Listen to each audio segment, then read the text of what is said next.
when we start to think about the implications of a hardcore materialistic, naturalistic worldview, the implications are scary. They're actually scary, and they're actually something that you start to realize why Nietzsche was going through so much pain, and why philosophers who recognize the problem of nihilism, why they are in so much trauma. Consider this. We have, anyone know who that is? Lenin, right? So we have Lenin. Now on the left, that's not Lenin, that's a mannequin, right? On the right, that's Lenin. Now, I just want you to consider something. If somebody goes up to the man on the left, the mannequin on the left, and just takes a sledgehammer, right? And whacks Lenin's mannequin on the head. And the same thing happens, somebody from the crowd comes up to the real living Lenin while he's alive and hits him with a sledgehammer. Both case scenarios, there's a sledgehammer and it's being smacked into the head of either the mannequin or into the real person. Is there a difference between the two? Raise your hands if you think there's a difference between the live specimen and the mannequin. Right? Even with Lenin, even with, you know, a character as nasty as that, we would recognize, no, there is a difference. But I want you to imagine something. From a cold, hard, materialistic point of view, the only difference between them is what? It's actually the rearrangement of matter. Bottom down, they're both atoms. Bottom down, there's no soul, there's no ruh. So they're both the exact same thing. So this, if this doesn't scare you, if this doesn't diminish you, if this doesn't devalue the human experience, then nothing else will. Which is why Nietzsche, Schopenhauer and other nihilists. Assalamu alaikum, welcome back to another episode of Boys in the Cave. I'm your host Tanzim, and today, alhamdulillah, we're joined by a very special guest. He's an instructor and lecturer at iERA. He's a student of Islamic thought and studies the philosophy of biology. So, assalamu alaikum, Subboor Ahmad, and welcome back to Boys in the Cave. Wa alaikum salam. How are you guys doing? Alhamdulillah. I know we, for the viewers that aren't familiar with the earlier episodes, Subboor Ahmad actually did an episode with us live in person. As many people will be aware of your works, and you're based in UK, so it was actually quite an honor meeting you in person. So I knew I had to do another episode with you, but obviously we don't exactly have the funds to fly you over and just do one episode yet, but maybe inshallah in the future, but wanted to have you back again. Sure. So I hope you're going well in Pakistan, because you're in Pakistan, where I've been following your YouTube channel, Darwinian Delusions. So what's going on from your end? So I've come to Pakistan for about a year. I've been here for about 4 months now. And the idea is to basically train up people here to convey the message of Islam. Pakistan, as you know, is a massive country, over 200 million people. And here, it's very important to obviously get people equipped. So many Pakistani students, they actually go abroad for further education. So there's great avenues for dawah there. There's also important issues within Pakistan. So for example, people being confused by atheist arguments online and those types of things. Alhamdulillah, to a large extent, what I find in Pakistan is that people aren't really affected by atheism. But you do get a small group of people who sometimes get confused, and it is very important to deal with those sort of issues. So because that's not really something that happens in Pakistan, people don't really focus on atheism. Generally, people don't even think about it. So if issues do arise, there's nobody here to actually deal with them. So I'm trying to do that myself, and also develop a team of people after I leave that they can carry on dealing with these types of issues, inshallah. That's really interesting. Do you feel that in Pakistan there are like da'is like yourself that are training up the youth, for example, when it comes to issues such as atheism? there are some people here who do speak about atheism. It's not like there's nobody, but generally it's not a topic which people talk about. And also, a lot of the dawah here, in terms of really help somebody, it has to be one-to-one, because it's a very conservative society. I heard once this I was reading online once, this atheist was saying something about there should be a new idiom, as religious as a Pakistani, right? Because people here, I mean, as a country, we have an interesting history that we have many different ethnic groups here. We have, Pashtuns, Punjabis, Sindhis, Balochis, Muhajirs. We have these completely different ethnic groups with completely different cultures. Language is totally distinct. I mean, if I go down to Sindh, I won't understand Sindhi, right, at all. And neither will I understand Pashto. But the only thing that binds these differing ethnic groups is Islam. So it's actually in the favor of even the government of Pakistan that the country has a very strong Islamic identity, because that's what binds it together. So alhamdulillah, there's a lot of open religiosity that you don't really see in other places. And what I find interesting is that there is still, although there's this strong Islamic identity, there is still a massive problem in Pakistan that I've seen amongst the youth here, and also the older generation, that there is a inferiority complex when it comes to the Western world. As you probably know, the Islamic philosopher and poet Muhammad Iqbal, during his time, he was dealing with Muslims that were so flabbergasted by the Western world. They were so influenced by the Western world that they were just lapping up their ideologies. And he was obviously refuting them. He was trying to bring people back to traditional Islam alongside other ulama and stuff. However, that problem has still not gone away. We still find especially amongst the educated class, there is a Western inferiority complex.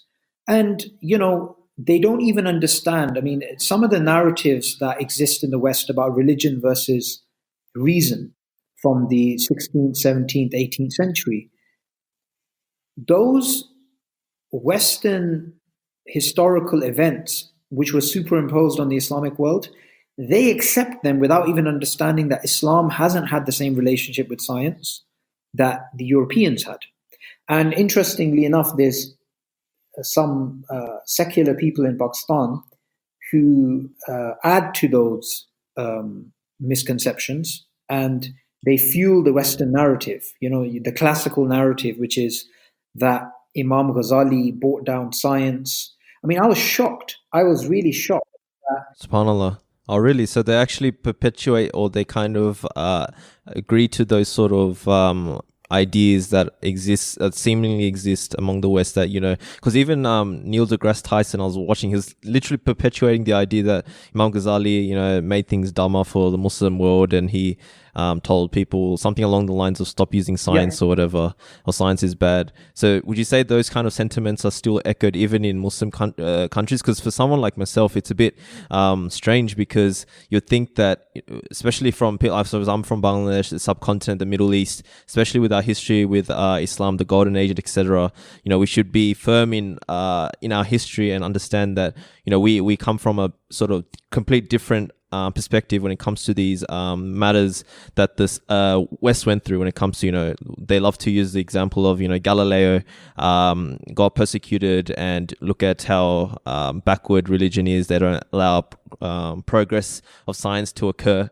But we don't have that schism in Islam or Islamic history per se. Yeah. But would you say that we're kind of, even current Muslim countries, they're kind of mirroring those sort of sentiments of the West? Yeah, absolutely. And I would say it's a very powerful... It's actually pretty scary, subhanAllah.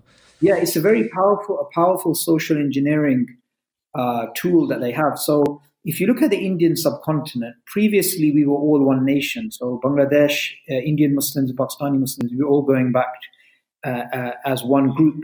Now, the main ideology of this, the Muslims of the Indian subcontinent, well, not ideology, madhab, is Hanafiya, right?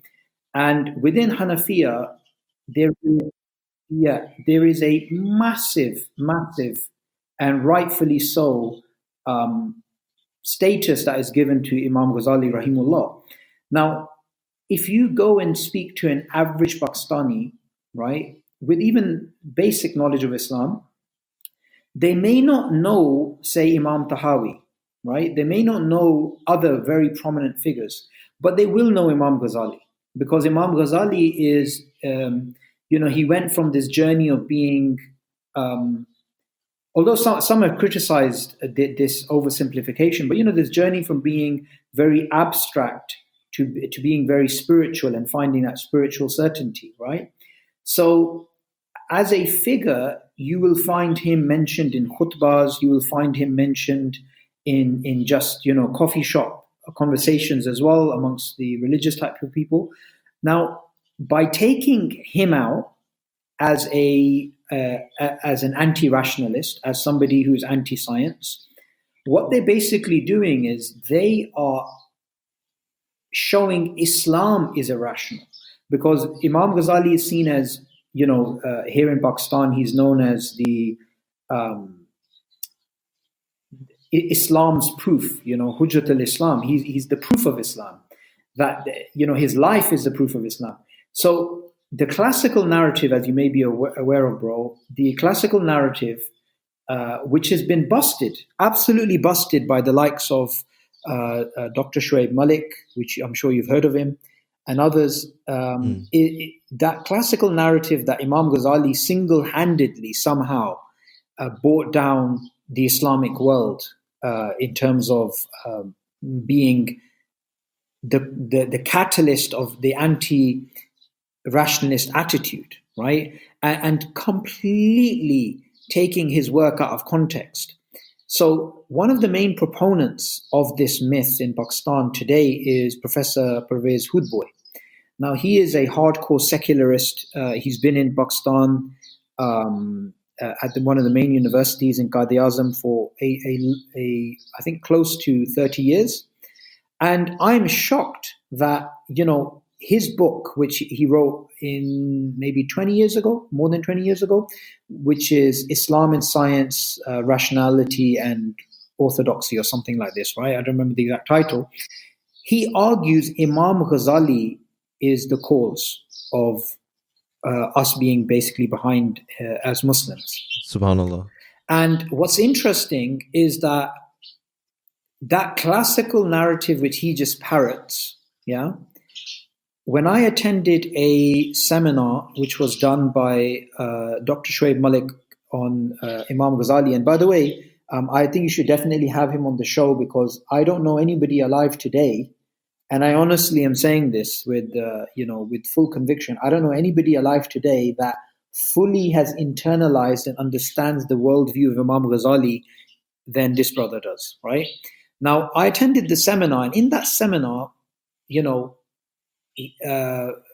Shoaib covers decisively not only that Imam Ghazali was completely misrepresented by Hoodboy and others like Neil deGrasse Tyson and Steven Weinberg and the Orientalists before them. It's also the case that he wasn't neutral on the idea of science. He considered science as fard al-kafaya, which for any Islamic scholar to say is a very big thing, but for Imam Ghazali to say is a massive thing, right? So, I think it's very important that we link our youth to their tradition. We show them that, look, these people weren't anti-rational, they were actually misrepresented, and we need to create distrust between these secularists and the platform that they have and our youth, because they deliberately put out stuff to confuse the masses. And even when they are corrected, I mean, Hamza had a debate with Hoodboy in 2011. I'm not sure if you've seen it. It's still on YouTube. And Hamza absolutely destroyed all that nonsense he was coming up with Islam being anti-scientific. Yet, he didn't accept any of the evidences that were given to him. He just carried on, and he still carries on.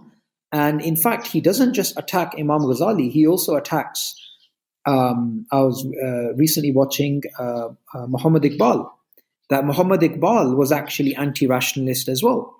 And also, if you look into the contemporary history of the continent, you find this isn't just the case in Pakistan, this is the case in Bangladesh and in India, that, because I'm in contact with brothers on the ground, you have hardcore secularists in those countries which are openly confusing the masses there as well. Now, from my anecdotal sort of conversations with the brothers, it seems Bangladesh has it far worse in terms of how strong secularism is there. And I was shocked to find that the brazen confidence that the secularists have in Bangladesh, and the way that they've used things like the war between Pakistan and Bangladesh in pursuit of promoting secularism, right, and blaming Islam for that war. It's a very powerful psychological device, and these people do these things. They use things out of context. They use historical events like the Ottomans banning. I mean, I don't know how much truth there is in this, but the Ottomans.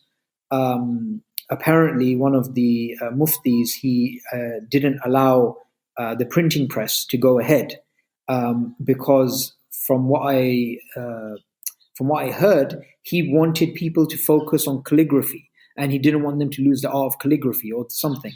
And on Pakistan TV, I saw this guy absolutely, mocking the Ottomans, and then blaming that incident of the printing press as if that was the cause of the entire downfall of the Ottoman Empire. Just one fatwa, right?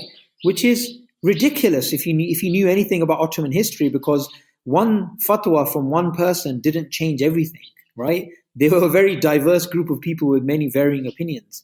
But you find this very powerful narrative amongst the secular people in the Indian subcontinent, that they continuously use historical events out of context and certain mistakes which may have been made, right, in the past, and to completely overblow them, and just use them to actually mock us.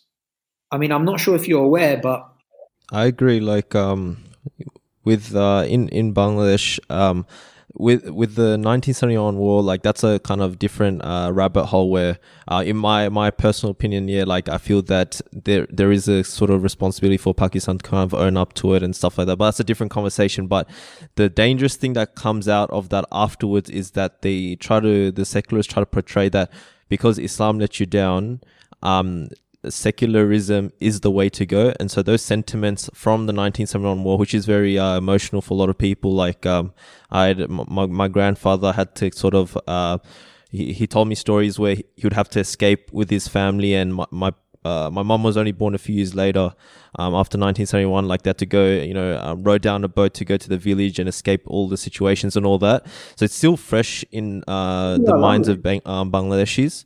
So when what's happened is that because of all that, they kind of latch onto emotional sentiments. So they were like, okay, look at what you suffered. That's because of your Pakistani Muslim brothers. Look at what happened. So because of that, it would be better if we stay secular in a nation. And because of the weird dynamics of Tablighi Jamaat and other factions, like Tablighi Jamaat, they kind of... sorry, not Tablighi, not TJs, another political group, it's skipping my mind. Anyway, so they're the very religious group that aren't sort of like in tune. So it's like either have secularism or have just strict Sharia law type people who don't understand your conditions and stuff. So there's no sort of middle ground.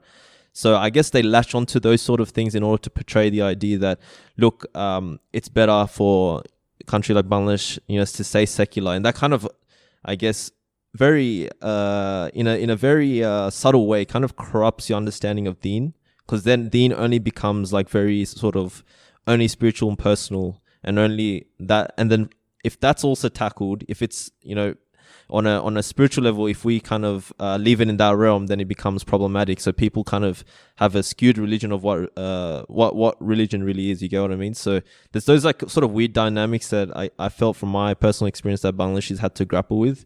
And from your experience, you're in Pakistan, you're saying that it's not necessarily like a widespread phenomenon that I don't know, atheism is grappling the masses. I don't know the exact situation on the ground in Bangladesh, but I know there are like sort of situations coming out that yes, there are, you know, apostates and atheists and all that. So but I would say it's similar to in Pakistan, in the sense that because the society is generally very conservative anyway, so you know, masjids are open, you know, adhan is playing out loud, you'll always have a more external Islam will be portrayed in a very external manner. People tend to be more conservative, so I guess that's sort of the situation in Bangladesh. And subhanAllah, you know, if you have like the subcontinent grappling with all these isms and schisms and latching onto history, it sort of makes things a lot harder to give dawah, for example. So that's from my sort of angle, I guess. I was speaking to a friend. He is he's the head teacher of, you know, Cat Stevens boys' school in London. It's quite famous. Bronsbury School. I'm not sure if you're aware of it, but you know, Cat Stevens at Yusuf Islam, he set up this school. So the head teacher, he's a friend of mine, and he's from a Bangladeshi background. And I think I'm pretty sure he was born in Bangladesh, and then he came to the UK when he was maybe in his teens or something. So he was telling me something very interesting about how the secularists try and push secularism in Bangladesh. He said that basically the Bengalis before Islam, because you know there's many different Hindu groups, right? The Bengalis beforehand, before they were introduced to Islam, they used to be a very business-like people, and they used to be very successful, and even their god that they had was like a god of business, you know, because you have many different types of gods. So that idol that they had of business. And he said that the secularists are saying, look, when we had that, we were successful.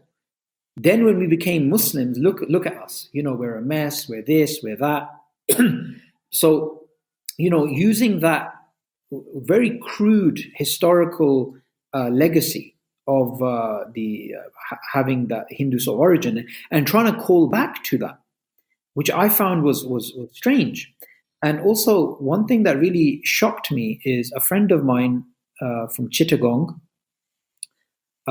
He obviously, I can't say his name publicly because his family doesn't know, but he admitted to me that when he was in Bangladesh before he came to the UK, he was actually an atheist, right?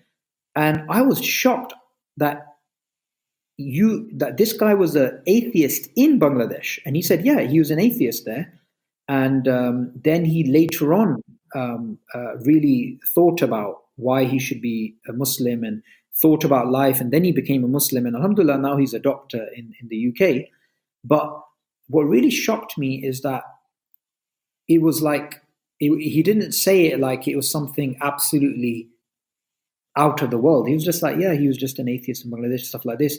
So, you know, when we have, and this is why, I mean, I never talk about politics and I don't speak about these things. But one thing that I do find is that the real issues which the youth are facing, people don't really concentrate on them as much as they concentrate on other political issues, right? So, like this young guy from when he was in Bangladesh and he became an atheist, he just had some basic questions that if somebody had answered, he would have been fine. But there was nobody to answer those questions. So then he fell into this dark path. And those are the practical, real things we need to actually deal with. And what we need to do as Muslims of the Indian subcontinent is we need to separate Islam and nationalism. the reason why this is important is because when people see certain things in their culture that they don't like, they automatically assume that those things are Islamic, and therefore they assume that since I don't like this this thing our culture has, I'm going to actually apostate. Ali Dawa, he was telling me of a sister that he saw that she was basically an apostate, and he met her at Speaker's Corner, and then he asked her, "Why did you apostate?" And she said, "My father forced me to marry." Right now, obviously, that's not a reason to leave Islam, but actually, it is a reason to leave Islam in the minds of some people because they see, say, Pakistani culture as synonymous with Islam. So here in Pakistan, forced marriages, they do happen, right? I don't know what percentages they are, and they happen more in the rural areas, sometimes in the cities as well. And the culture here is that be a good Muslim girl and obey your father, even if he forces you to marry somebody you don't like. I mean, I've heard stories, even recently my wife was telling me of a story of a girl who was actually screaming and crying on her Mehndi or wedding night or something like this, right? When there was other guests there because she didn't want to get married. This is somebody, I mean, these are sort of things that happen here in the capital, Islamabad, right? So it's crazy. It's absolutely crazy. I mean, obviously we can't verify these stories. You always hear about them. Like my wife just told me now, or somebody else says, but these things do happen. We do know that they do happen. We can't verify the statistics or whatnot. And a lot of the people who may be complaining about these stories, they may be anonymous, right? And then you get these stories on WhatsApp of this happened and that happened.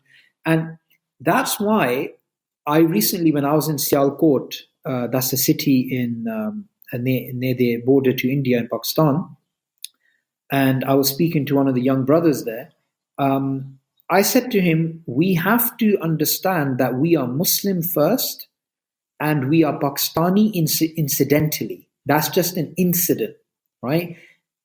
Because when we separate our nationality from Islam, our Islam becomes more secure. Now, that doesn't mean we become like we start, rubbishing everything in our cultures, because there are good things in cultures which are not directly from the Sunnah, say. They're just cultural norms, right? There's like an extra care for the elderly, or there's this or there's that, right? But I find that in Pakistan, people have made almost being Pakistani and being Islamic synonymous, right?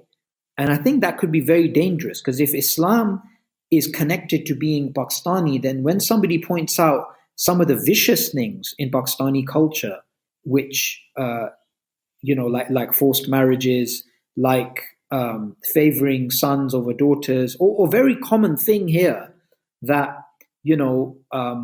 a woman will sometimes even get divorced because she didn't give birth to a boy, she gave birth to girls, right?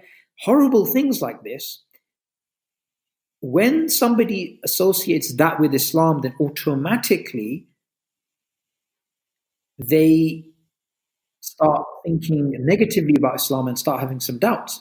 So my advice to people, whether you're Bangladeshi, Indian, Pakistani, Mexican, Afghani, is take the good parts of your culture, and there are very good parts of these cultures, but there are some negative prevailing ideas, but never associate your nationality with Islam. Always separate the two.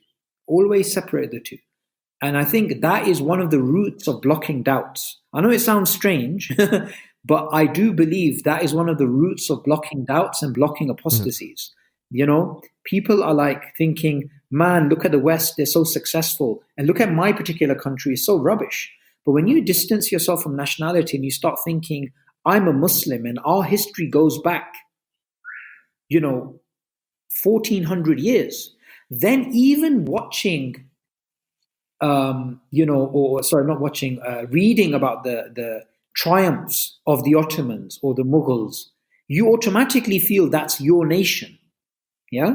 And, just like we have English patriots and EDL and these types of people.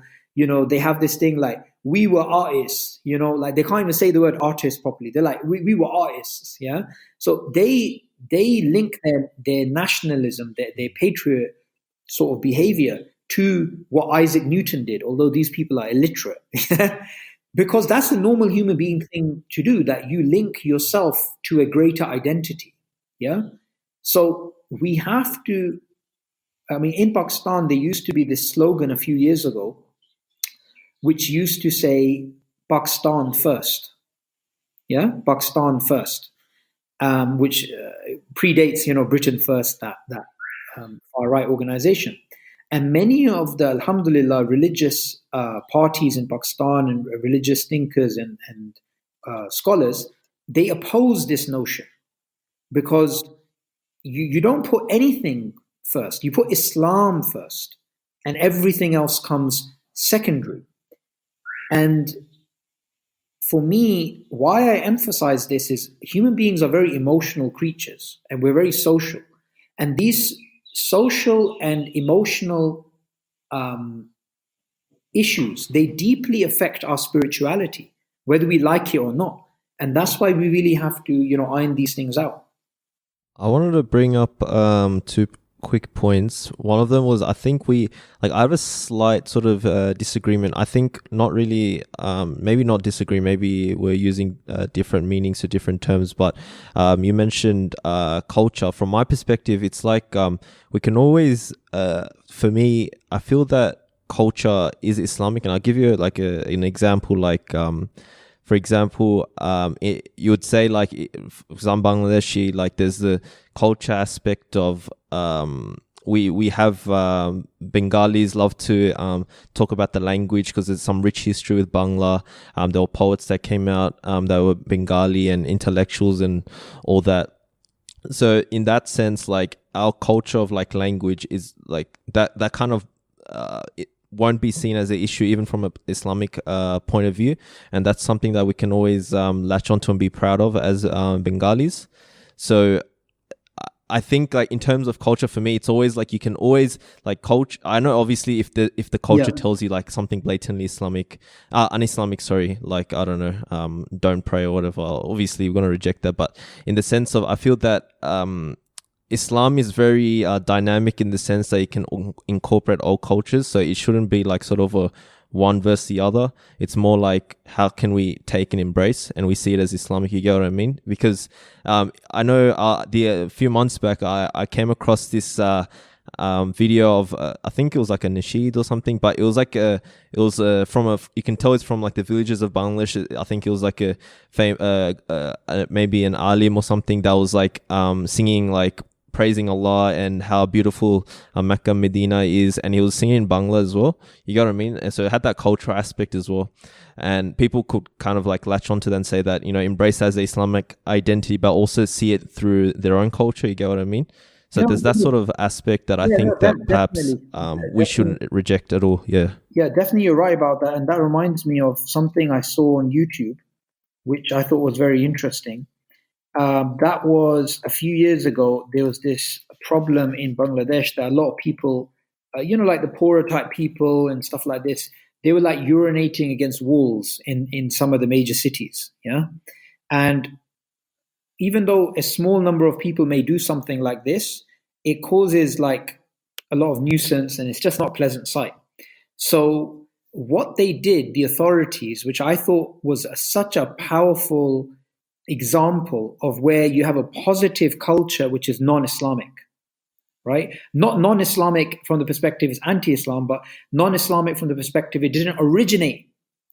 It's not something directly from the Sunnah, but it's influenced from the Sunnah, right? So what they did is, before they used to write in Bangladeshi language that don't urinate on the wall, right? So what they started to do is that they started to write the exact same message in Arabic, right? Don't urinate on the wall in Arabic. And everybody stopped. Oh, yeah, I remember this, yeah. Everybody stopped. They completely stopped. Why? Because they couldn't read. right? They couldn't read what it was. It was because they saw it was Arabic and they associated Arabic with the Quran. So that just stopped behavior. And that showed me the love that the people have of Islam, but it also showed me how culture can play a very important sort of role. And one of the things which I try and do myself, right? So here in Pakistan, we have a lot of problem with disunity of the Muslims, right? So one of the things that I try and do is, when I come here, I mean, I think within just a few days of being here, I started to realize, people are trying to work you out. Are you? People basically look at you. Are you in this group? Are you in that group? What about this? What about that? And people like differences. Yeah.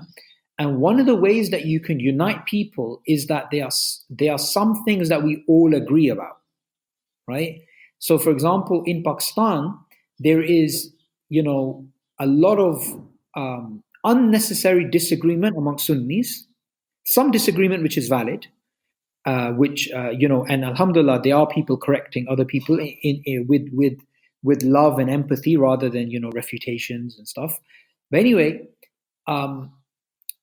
when it comes to the issue of the Prophet, peace be upon him, being the final prophet, yeah, because of the issues of Qadianis, automatically all of the Sunnis and even the Shia, they came together and they campaigned together for it, yeah, because they did not. That's one thing that they totally agreed about. And what I find is that we need to start the conversations on topics that can unite people, because culture is so strong that you can use a few concepts as triggers to unite people. Yeah. Now, as you probably know, in Bangladesh, you have Islam was introduced through Yemenis, right? From I believe, I may be mistaken here, but even the famous Shah Jalal, I believe he was also Yemenis. I'm not sure if that's exactly the case, but there's this whole case. Now, why it's powerful, and even in Pakistan, we have certain people who came here to spread Islam, and they were Persian, and they were Arab, right? That's very powerful to teach our youth that, look, these different people that came, right? They actually were from different ethnic backgrounds, but what united us is Islam. Now, leave aside the sort of the bid'ahs and the shirk and the other sort of things that happens at these shrines, right? Which I totally don't endorse, but what I find powerful is by showing people that, look, even our Islam here, we have a shared connection with the Arab world. We have a shared connection to Persia. Even mentioning things like Persians were Sunnis at one point. Because you want to show this type of unity, this really powerful unity, because two things really affect people, right? A sense of belonging and certainty, right? These two are, if you like, the golden rule of a cohesive society. If you can give people a united narrative, and if you can give them a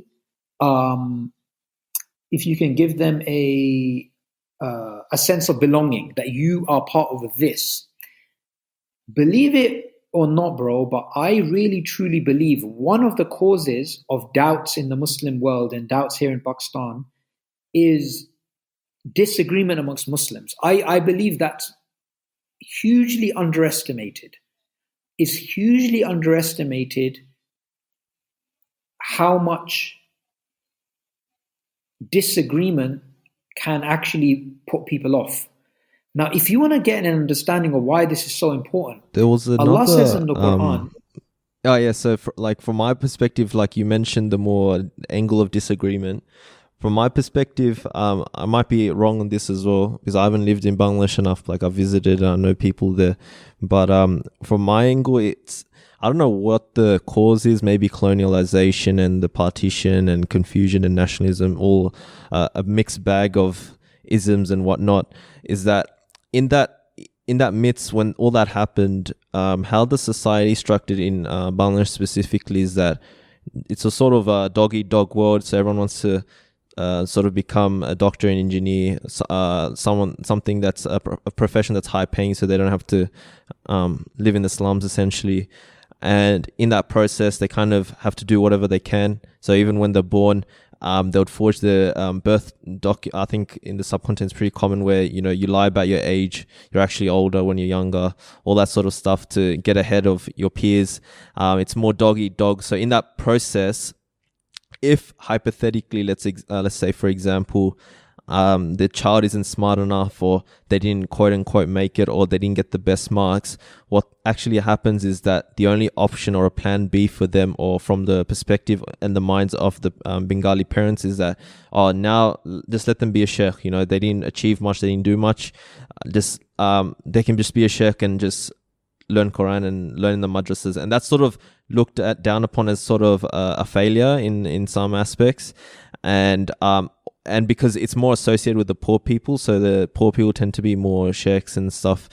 And in that process, you have more richer people in more high class families that have access to internet and can somewhat, to some degree, fulfill the nafs compared to someone that's poor.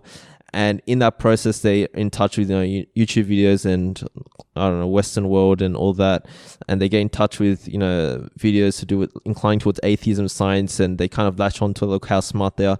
And so when they perhaps go and ask questions to the sheikh, who's probably in the lowest rungs of society or is looked down upon in society, he may not get the answers he wants. So that creates a sort of justification in the perspective of the high class family that look at this Islam, like, what's Islam given, and they kind of roll with it. So that's also one aspect or an element that I've sort of encountered as well. But I might be wrong. Like, it might be a similar situation in Pakistan as well, and that's where you don't really get the intellectuals coming out from in the sense. It's actually exactly the same. Which is unfortunate, subhanAllah. So it's like we have to fight this as well. Like, the whole society is kind of geared towards not making a Muslim intellectual, articulate figure in society, or highly respected, even to the point where people are pushing him to become, a scholar, for example. So it becomes more difficult on that aspect. Yeah, this really reminds me of Sheikh Yawar Beg. So Sheikh Yawar, he describes the situation of this type of behavior in the amongst the Indian subcontinent people. He says this is extremism with jahiliyyah. Yeah. Now the Khawarij, they had extremism, but they were like trying to use some sort of evidence for that extremism. Yeah.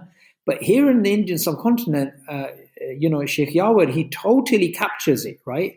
It is extremism with jahiliyyah. You will find people here, and I have seen people here, arguing on the most trivial of issues.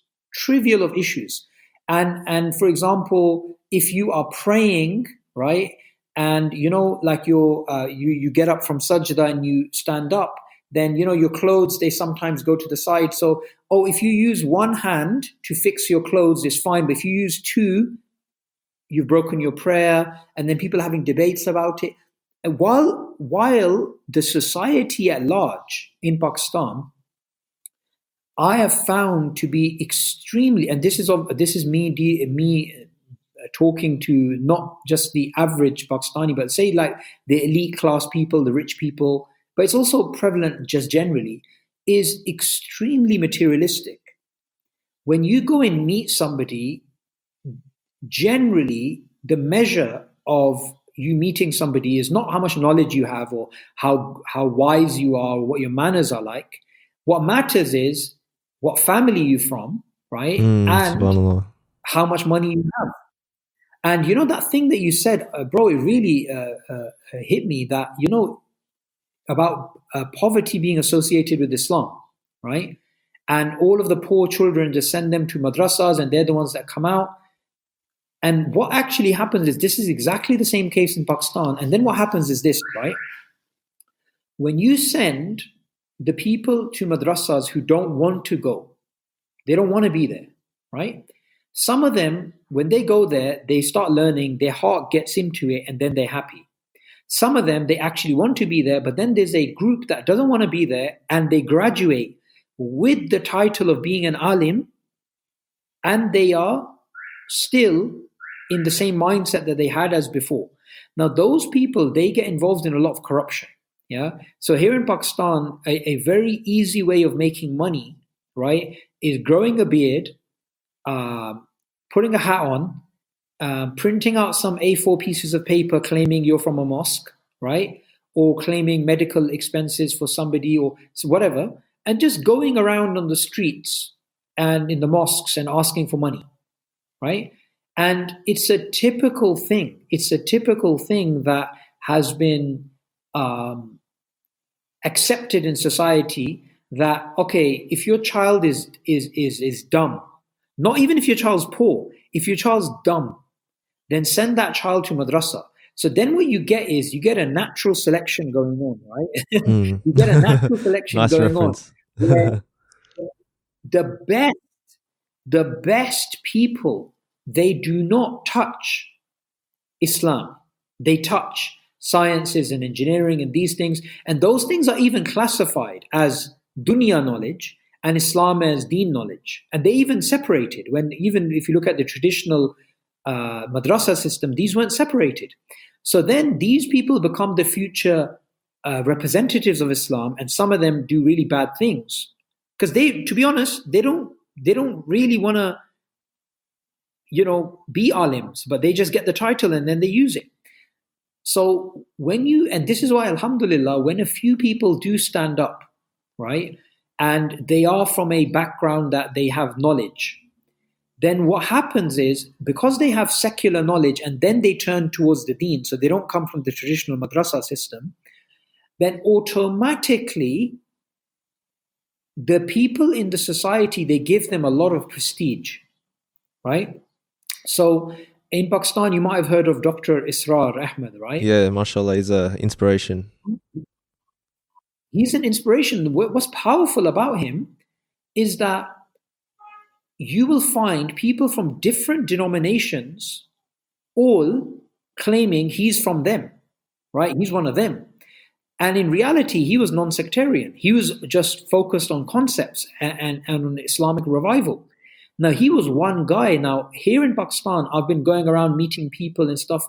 I've seen that through his influence, he's created leaders. Like, there are people who've never met him, who've dedicated their lives to studying his works and trying to revive the Quran within society. Yeah. Now, that's one person. That's one, one alim. We need dozens of these people, and we need dozens of these people across the world, across the Muslim lands, who, in an orthodox way, they stand up and they unite the Muslims. Because I think unity is something which I cannot stress enough how important it is in today's day, right? And then we try and work to revive the love of Islam in the hearts of people. Because look, it's a very simple concept, yeah? If you teach your children logically why Islam is true, that's a good thing. That's a good thing, right? That's fine. But if you teach them to love Allah, then if somebody comes in the future and tries to confuse your child through some nonsense, that love is not going to get dislodged by some, I don't know, anthropic principle planetary version that somebody is reading out from Richard Dawkins' book. You can't undo love like that, yeah. Which is also why one of the interesting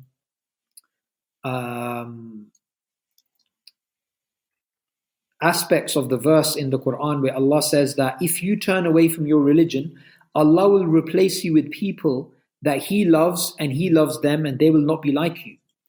One of the explanations which I heard from a student of knowledge about this verse is that the people who apostate, they never loved Allah in the first place, because Allah says they will not be like you. Right? So we need to instill love in the hearts of the Muslims more than anything else. When I'm here in Pakistan, I even hear amongst the religious people, the problem with the Muslim world is we don't have enough education. The problem with the Muslim world is we have bad leaders. The problem with the Muslim world is this. When the reality is, the problem with the Muslim world is, as the Prophet ﷺ said, wahan. It is the love of this dunya and it's the hatred of death. When it should be the love of Allah, and we should hate materialism. Materialism for us should be just like going to the toilet. You just need to do your business. You just need to use the minimum things you need to do. It's just like eating. It's just something you get out of the way, right? And once we fix our hearts, all of because our reality, right? Our reality is not atoms and molecules and naturalistic processes and energy and matter and space and time. No, our metaphysics is we believe in barakah, we believe in Allah, we believe that if you're grateful, you will get more. We believe Allah is closer to us than our jugular veins, right? We believe Allah is the one who absolutely controls everything around us, right? And when we have that true metaphysic, when we have that true love of Allah, with our small means, we can change the world. We can have massive change. I remember listening to one of the talks of, your sort of fellow Aussie, Muhammad Ahoblos, right? I really love that brother. Now, mashallah, one of the talks that he was giving, right? He was just saying that you really have to truly believe deep down, right? And that belief deep down, that's what really creates change in the world. That's what really creates change in the world. We focus so much on tools, we focus so much on these things when basic things about Islam, people don't know. One of the most shocking things I found here in Pakistan, and it's true, I'm pretty sure it's true in Bangladesh, and I'm pretty sure it's true in Australia as well, right? Is if you want to ask a Muslim, how do you set up a business? They'll tell you how. If you don't tell them, all right, have you heard of this Facebook marketing thing? People know about business. They know about celebrities. They know about cars. They know about, Chris Brown and Lady Gaga. They know all this nonsense, yeah? When you ask them a basic thing,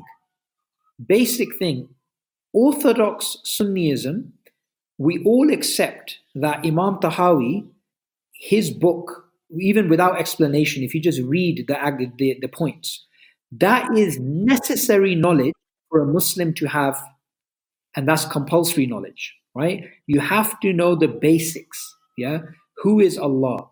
Yeah, we have to understand that Allah is nothing like the creation and He's distinct and not within this creation. Basic things. And what I find here is nobody has heard.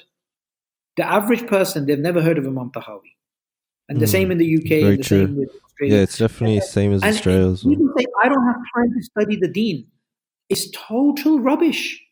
Total rubbish. How can you not have time to learn something which will not take you more than maybe 5-6 hours to understand the basics, which is going to affect your behavior? Because knowledge affects your behavior. What you'll find is the people who have the least amount of knowledge, they are jahil, right? And they are the most sectarian. And the people who, as they gain knowledge and as they gain in wisdom, you find they become less materialistic, more holistic, and they just people you want to be around. That reminds me, Imam Ghazali, I think he mentioned this in Deliverance from Error, where he said that the wisdom that the philosophers seem to portray, it actually ends up stemming from revelation. So what he's trying to imply there is that you'll always, like, for example, Islamic sheikhs, like high level, maybe spiritual leaders in Islam, a normal human being will always want to be geared towards, hanging out with such characters because of their akhlaq, manners, behaviors.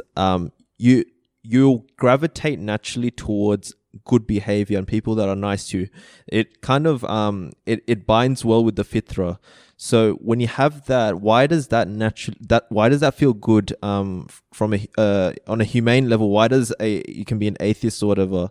Why does that feel good? Why do you want to gravitate towards that? You're not necessarily gonna gravitate towards perhaps an intellectual person like all the time, because then if you compare with a complete intellectual person versus a more amazing person with an amazing character, amazing akhlaq and all that, you'll tend to go towards the behavior, because people on all spectrums, be it people who cannot, because we know, and you may have encountered this yourself, there will naturally be people who obviously won't be able to grasp philosophy, right? It doesn't mean they're dumb, it's just it's not their interest, it's not what they do, and it's a very niche subject as well in some regards. But in a human, that's a normal interaction level, you'll gravitate towards the person who's like a scholar of Islam that has good akhlaq, for example.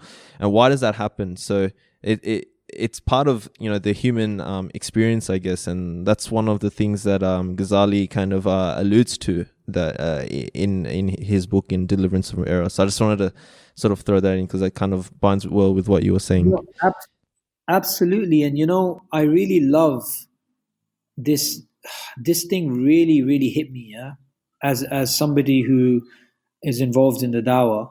And I think definitely you should also try and speak about this more, because I know you've read the works of Ghazali. So he speaks about if somebody's house is burning, right, and you see somebody who is trying to warn people, get out, the house is burning, or trying to protect people. If you see somebody that's just shouting, saying, get out the house is burning, that's what you would expect.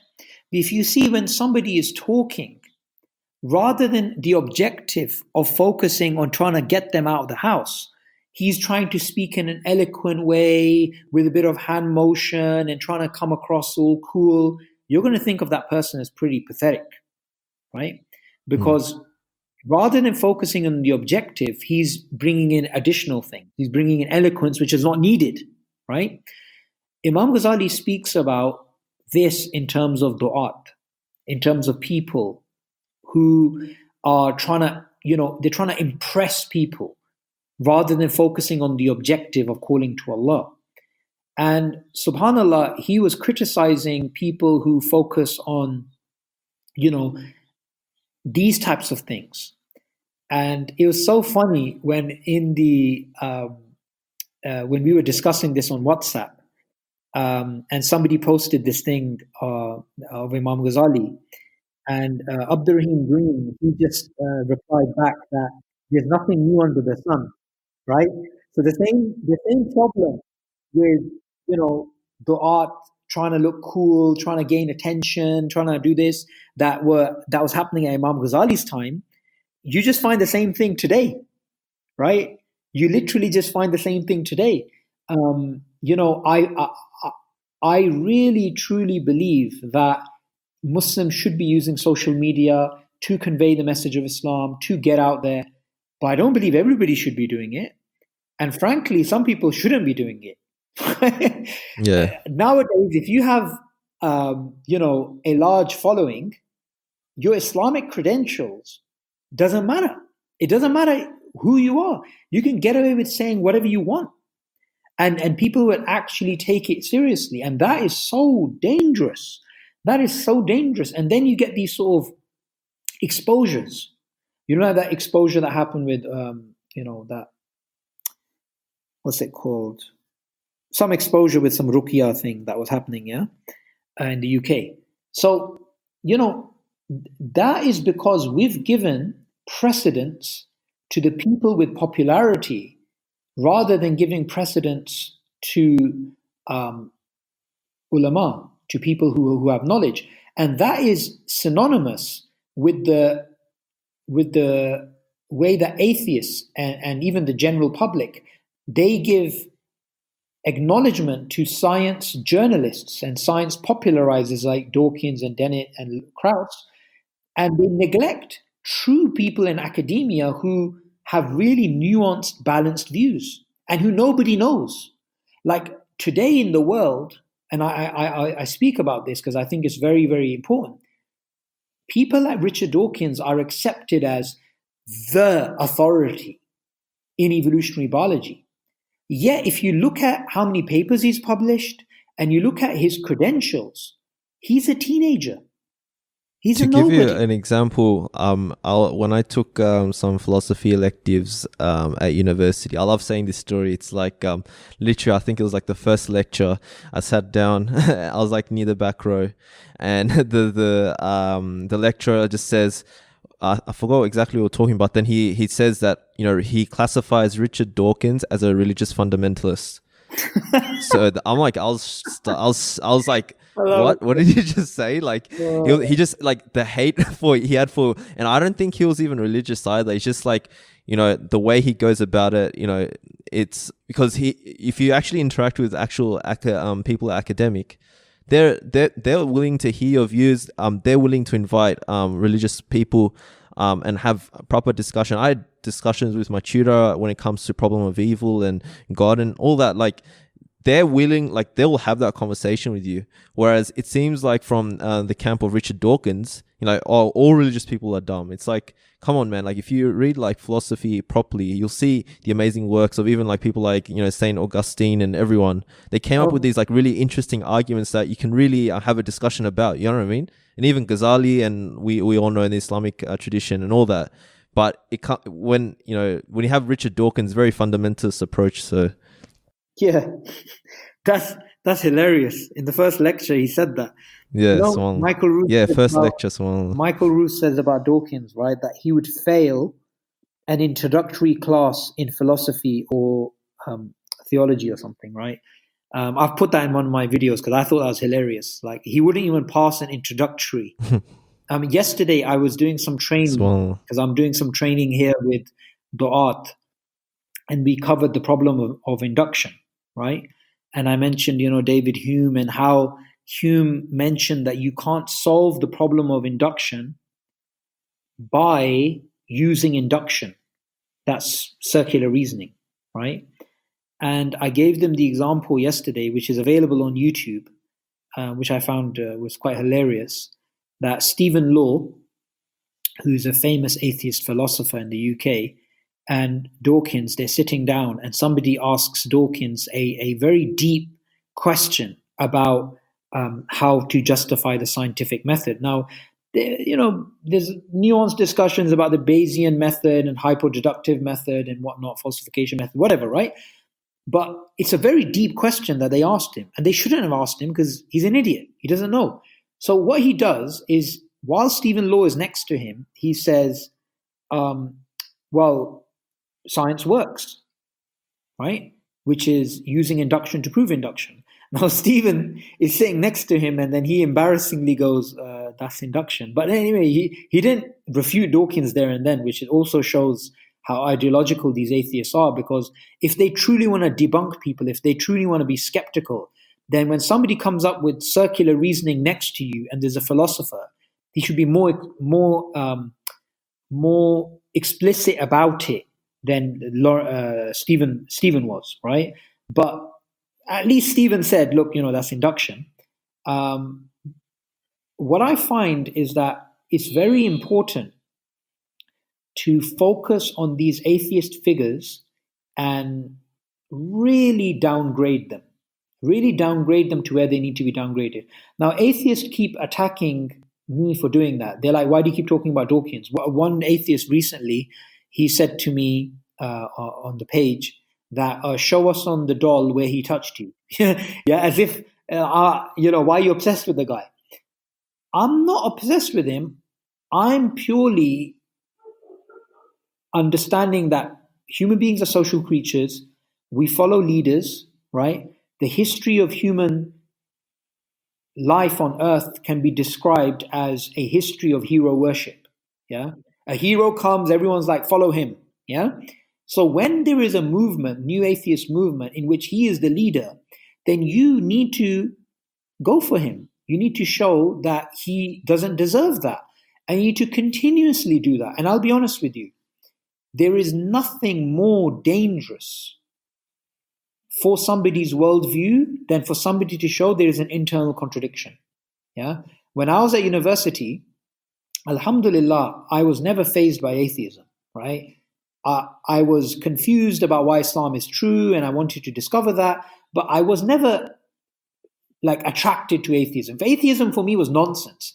At one point in my life, I thought Islam, is it right? Is it wrong? I wanted to find out what the truth was. I had doubts about Islam when I was at university, right? But I couldn't doubt the existence of God.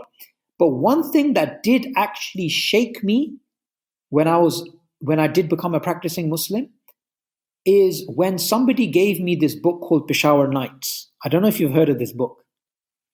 No, I'm not familiar. Okay. This book literally shook my iman. It almost just made me completely doubt Sunni Islam, right? And it really traumatized me, this book, right? So this book was given to me by a Shia, and it was called Peshawar Nights. And the book was about basically why Shiaism is true using Sunni sources. Yeah? And of course, now today, you can go online and you can find refutation of the book, and, you can find that.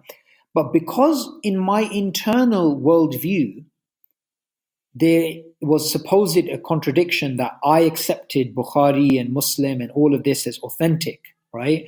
And then somebody is coming along and saying, no, in their books it says this and this says this, and Ali should have been the Khalifa, and this thing was done by this Sahabi, and stuff that they don't even teach us, right?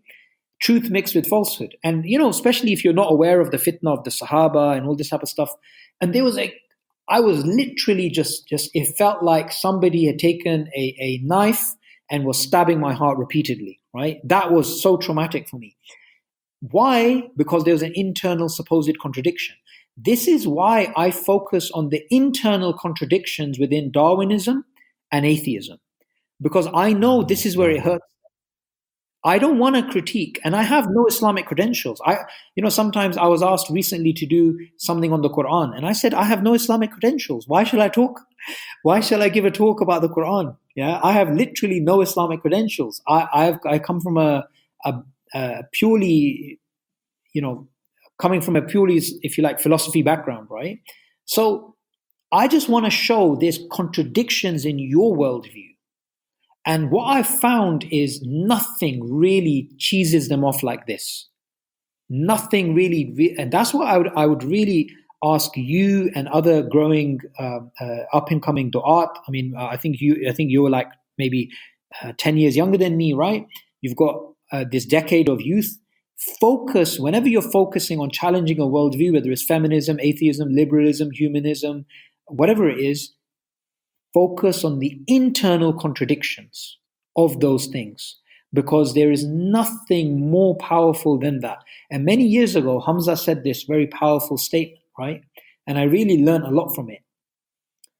He said, kufr always contradicts itself. SubhanAllah, that's very profound. And one of the ways that he debates, if you notice, he doesn't, usually when I debate or you debate, what we do is the opponent gives an argument and we challenge it. If you notice, one of the things that Hamza does is when somebody gives him an argument, he accepts it and he then applies it to everything else. And then he shows the inconsistencies that creates. Yeah. So if you create, like recently I was watching this atheist YouTuber and he was promoting this idea of skepticism and challenging everything. when we challenge skepticism by saying you shouldn't challenge everything, but it's sometimes better to do intellectual aikido. In aikido, as a martial art, you don't just attack the opponent. If the opponent attacks you, you use their energy against them. So with that YouTuber or anybody like that who is trying to promote this idea of skepticism and questioning everything, rather than challenging it, we can just tell them, for the purposes of argument, let's accept your premise that we should question everything and show how that leads to the philosophical problem of hard solipsism, which is as you know, solipsism is the idea that you don't know of any reality beside yourself. And that hole of hard solipsism, if you fall into it and you try and bring yourself out of it using reason, you will never be able to. It's a black hole. You're going in there forever, right? So these things are extremely important for du'at to understand. We need to, and challenging, if you're listening to this, and I know Boys in the Cave has a hardcore following amongst people who are interested in these topics. If you're listening to this and you want to contribute to the field of dawah, focus on an area which no one else is tackling, and then go and show internal contradictions in those things using the sources that the opponent accepts. Those are very profound insights as well, and I definitely agree. Like what Hamza sort of said, kufr contradicts kufr, and it's definitely correct. Like even you touched on your sort of background or history when it comes to engaging with Islam and reading that book. Even for me, when it kind of took me back down memory lane where I remember specifically, like I don't really come from a practicing kind of family. Like alhamdulillah, we're all Muslim and pray and stuff, but in the very religious sense, not as much. It was more like get what you need in the dunya, but religion is there to keep you conservative and all that. So all I knew was I would literally just learn how to read Quran. Wouldn't really know what I'm saying.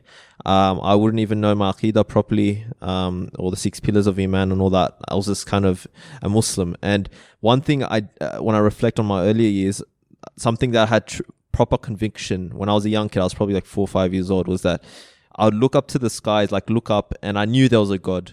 Like it wasn't even in the sense of I can see him, but in the sense of he was like iERA had have conversations kind of thing. Like it was just so natural, right?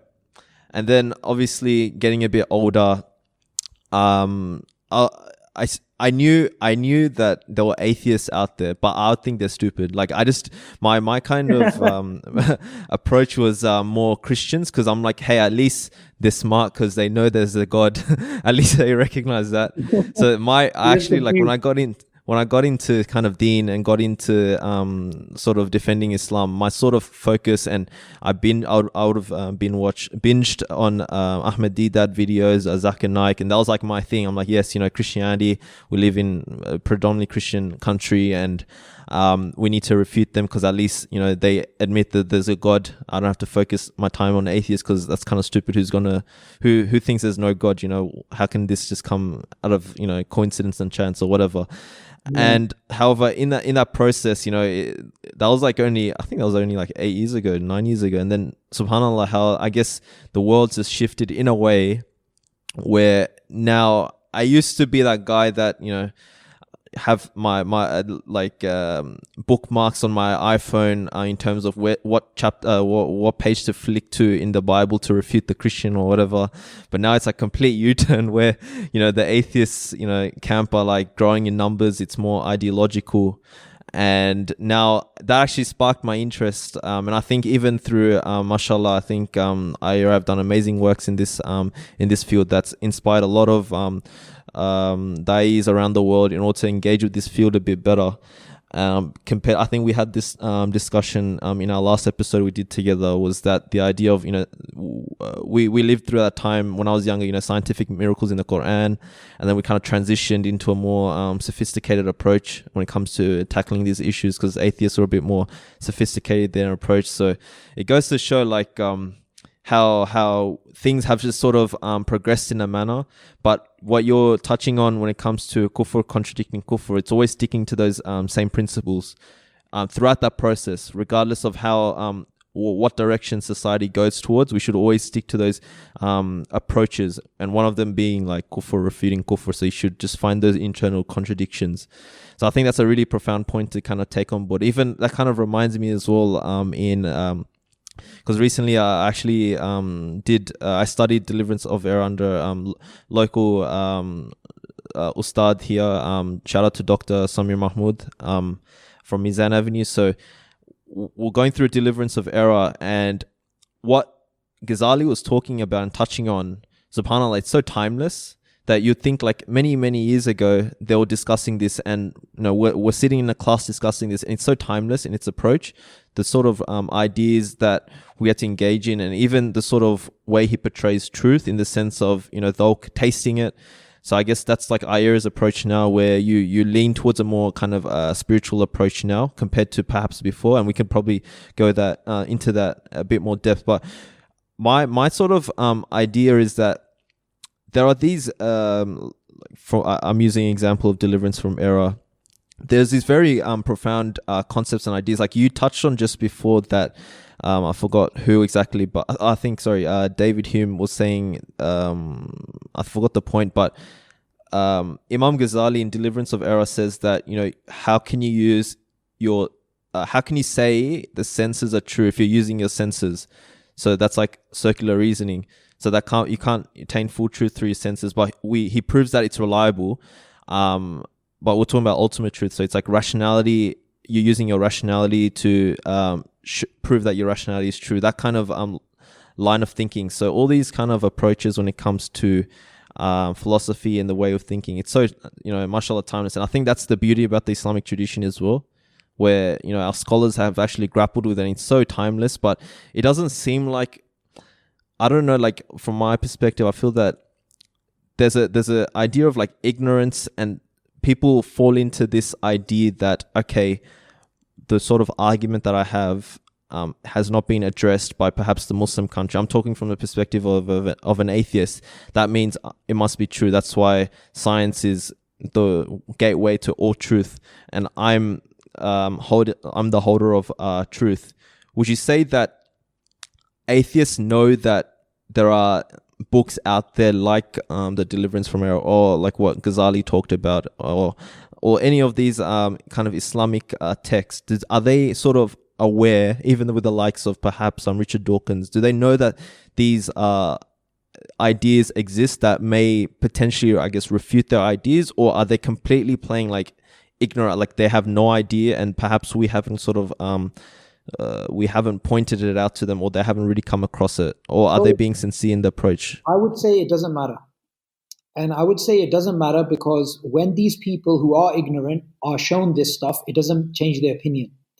You have to remember that the most attractive worldview in the world today is atheism, because atheism gives you a free. Remember in video games, you used to have those cheats where you get unlimited ammo, unlimited, life, health, right? It's the same thing.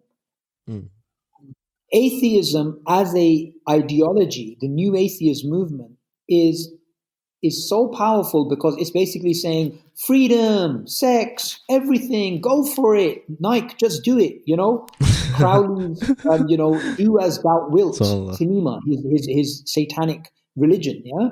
That's what it's about. That's why atheism is the most fastest spreading ideology in the Western world. It is because it's like, do it. You want to have sex? Do it. You want to drink? Do it. You want to do this? Do it. Explore life, right?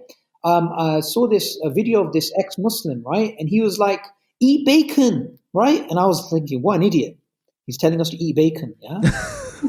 Dumb. It is really dumb. Now, I want to just say a few things about what you said, because it really touched me, and Jazakallah khair for sharing that. My first spiritual experience, because I see spirituality as and not me, I mean, this is the traditional view. Spirituality is the root of certainty in Islam. My first experience of really, truly connecting with Allah as a child was when I looked up at the stars, and I also thought to myself, Allah's looking at me. So when you mentioned to me this, I was like, wow, that's exactly what happened to me. Another thing I wanted to speak about was, you mentioned about deliverance from error and other arguments and these things. They don't matter because these people have already made up their opinion, but there's something else which is coming, which Nietzsche predicted and which is now being actualized, which is going to shape the narrative of the dawah for the next 10 years or more, and also going to affect the narratives in Europe.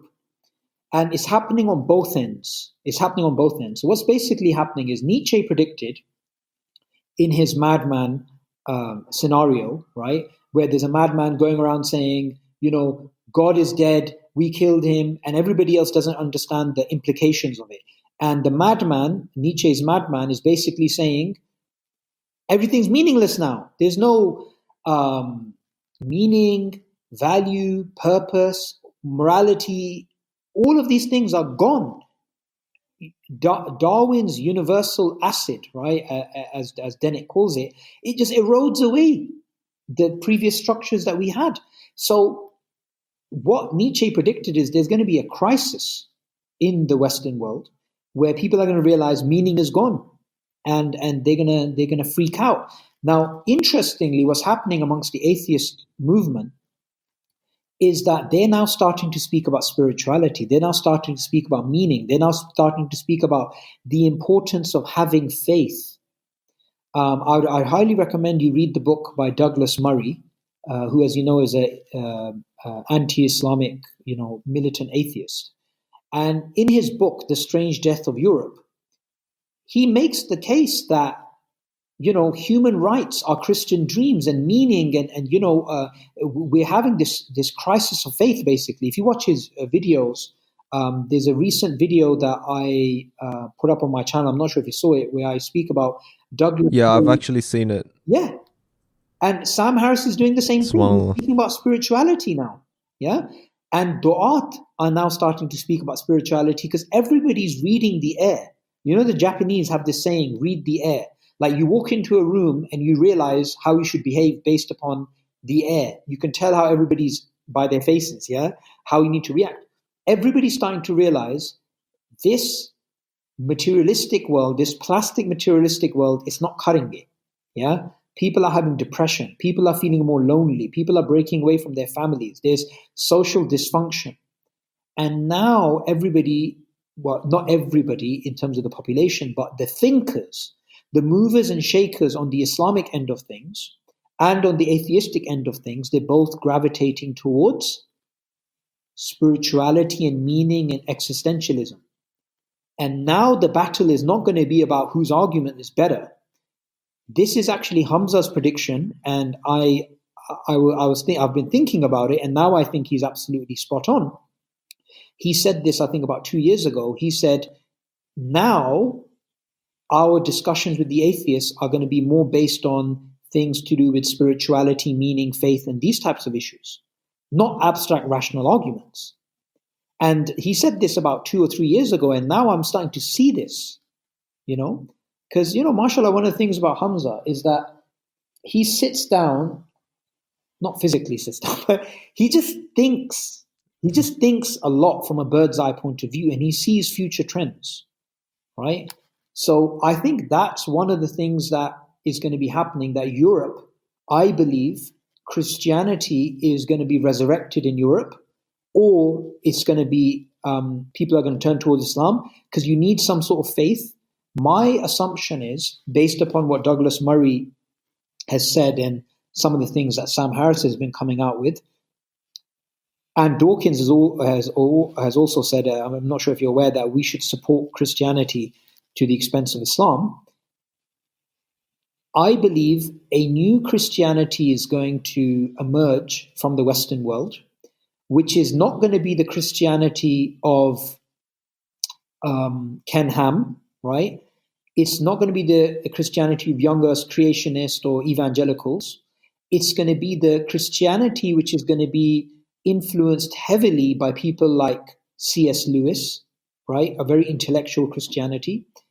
It's also going to be a Christianity which is quite liberalized. So they're not going to have their version of Sharia. And they're going to be accepting certain things like the Darwinian story, right? They're going to be accepting universal common ancestry. You already see this happening with people like Francis Collins in America, right? And Michael Behe and others who accept common ancestry. And this, I believe, is the future of Europe. Europe, I believe, is going to turn back towards faith because of the fact that value, meaning, purpose, and all these things are gone. Atheism can't cut it. And I have physically seen some of the, before you get an earthquake, you get some tremors, right? I have physically seen this myself. I have met at least 2 now, militant atheists who became Christian. I've met them myself when I was giving dawah, right? I have also met this guy who was hosting the debate between Hamza and this atheist many years ago, and he was part of the Atheist Society at in a university in Wales, and that guy has now converted to Christianity when he used to be a militant atheist. So this thing is happening. I know it seems bizarre, yeah, but this thing is really, truly happening. What Nietzsche predicted is happening. People are having a crisis, and they're going to go for something that gives them meaning. I think the audience have heard it here first, inshallah. We can predict maybe in a decade this will happen. Just to add to what you're saying, just from a different angle, I've also heard atheists, I can't really confirm, but I've heard from other people telling me that there have been like atheists that grew up in a Christian household.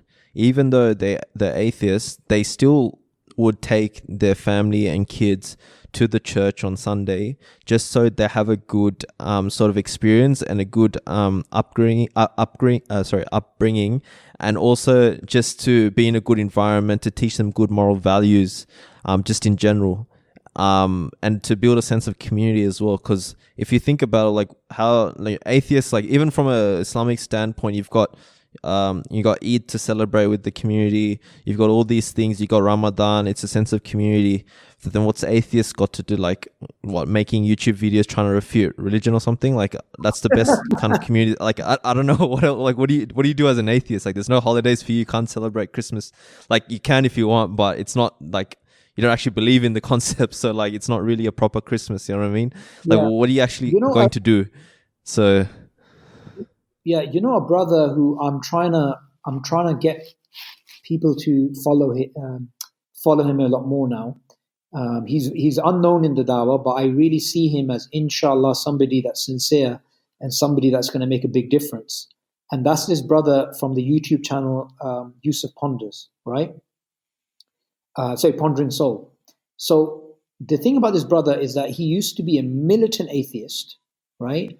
And then he realized nihilism. He realized life is meaningless. And then he, alhamdulillah, became Muslim, and he recently completed his degree, and his master's dissertation was on nihilism, right? And the need for faith to deal with nihilism. And I've seen this brother come up with concepts which I myself held, which he changed my mind, which is that we really have this false dichotomy between objective, which is good, and subjective, which is bad, and faith, which is seen as a dirty word.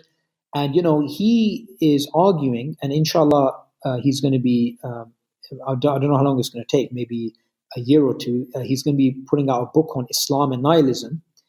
And I believe that is the future route of the dawah in the Western world, and also the Eastern world in other parts of the world, because obviously everybody's affected by the West. The Western culture is dominant across the world. So in this battle for supremacy in terms of our ideologies, in this marketplace where we're competing, we need to get our product out first. We need to be the early birds here. And how are we going to be the early birds? By understanding that nihilism is the issue of the future and dealing with it right now. It's happening. We are seeing K-pop, Korean, that pop stuff. Yeah, we're seeing them committing suicide. We're seeing an increase in mental health breakdown in the West. We are seeing recently we had this mental health training in iERA, where it was about helping basically mental first aid. Just in case you come across somebody who is on the brink of suicide, how do you stop them from doing that and then take them to link them to somebody that can actually help them? So it's like the first responder. And the guy conducting the course, he does this for private organizations across the UK, and he said the statistics now are, it's not 1 in 4 people in their life is going to have a mental breakdown, it's 1 in 3, right? So we are seeing that the world is going into this, the Western world is going into this dark, depressing place. And if we do not equip ourselves with the solutions, then what's going to happen is somebody else is going to get there first. And then it's going to be hard to maneuver. Even recently, I saw a book. It was called Optimistic Nihilism, right? So, we're starting to see this literature where people are realizing this is where a trend is going. And the good thing that we have is that the atheists don't have, is that we have a solution to nihilism.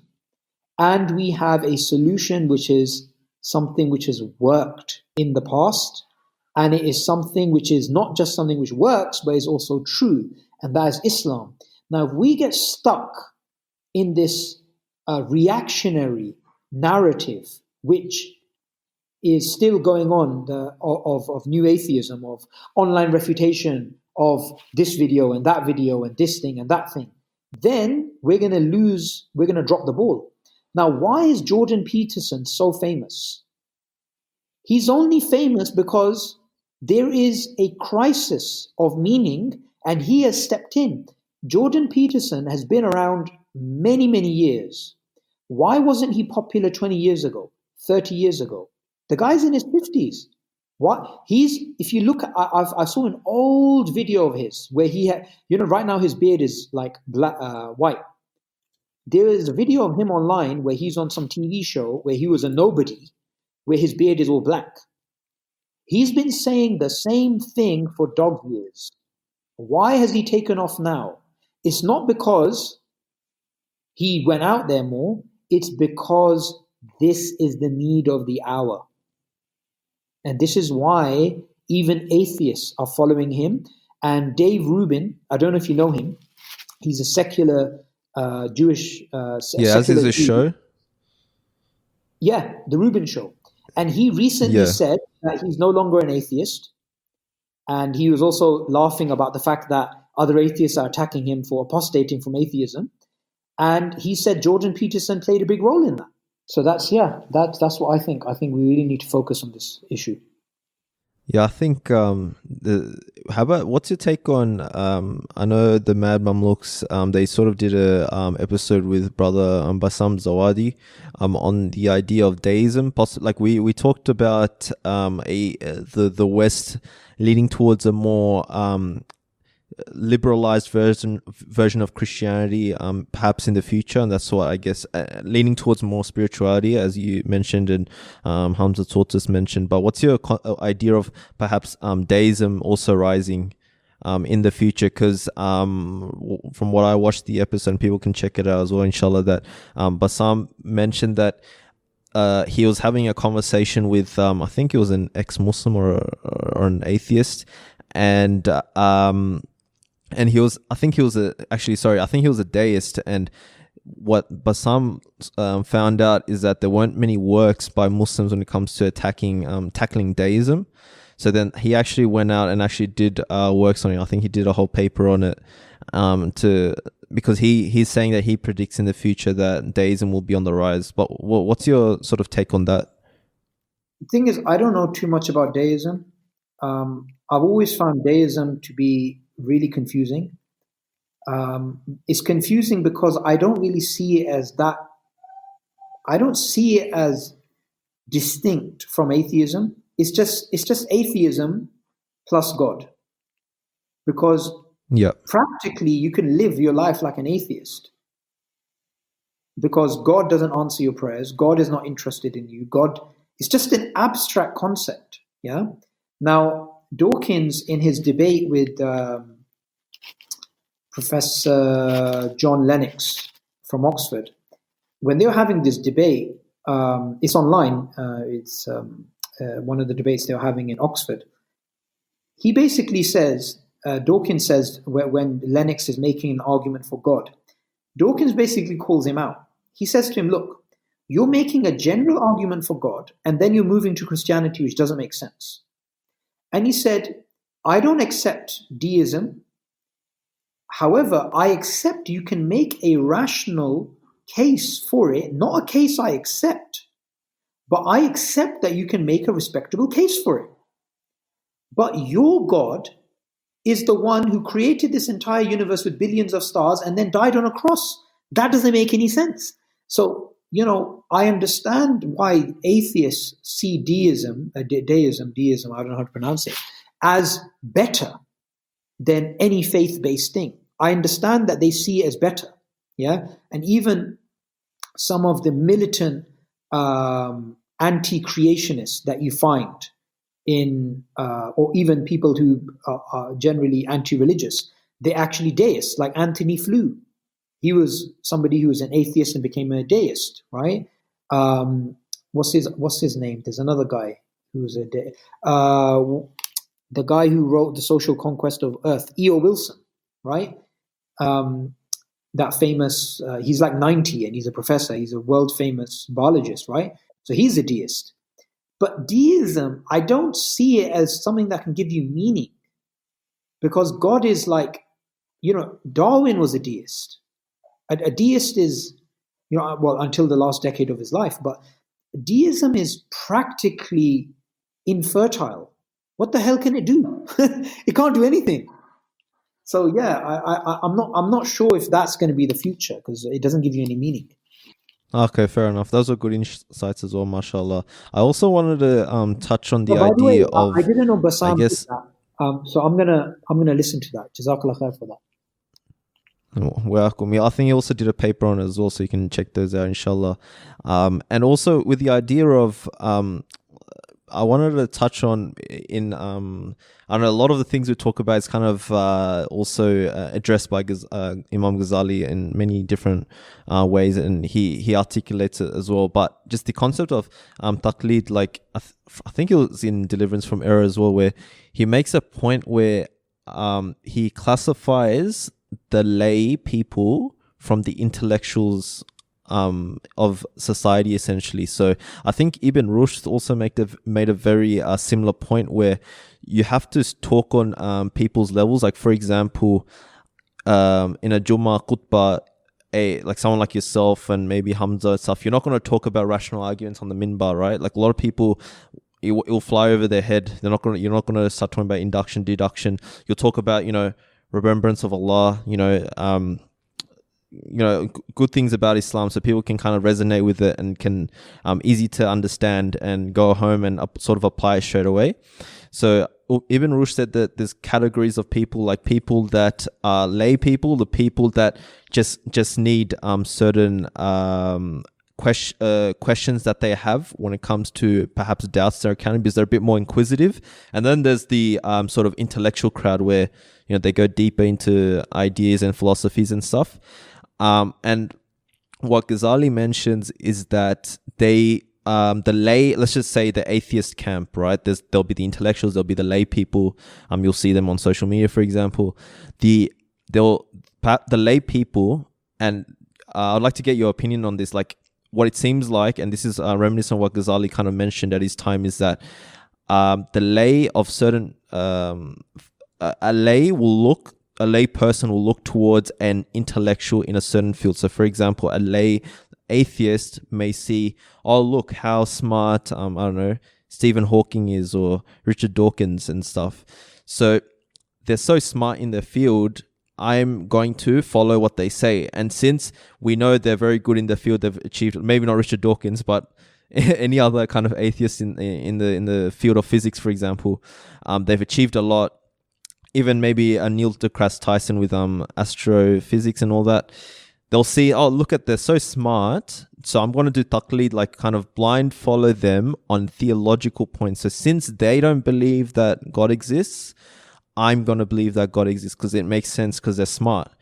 Would you say, and we know Ghazali addresses that the mistake is that you're trusting someone in a certain field to be the best judger of all fields.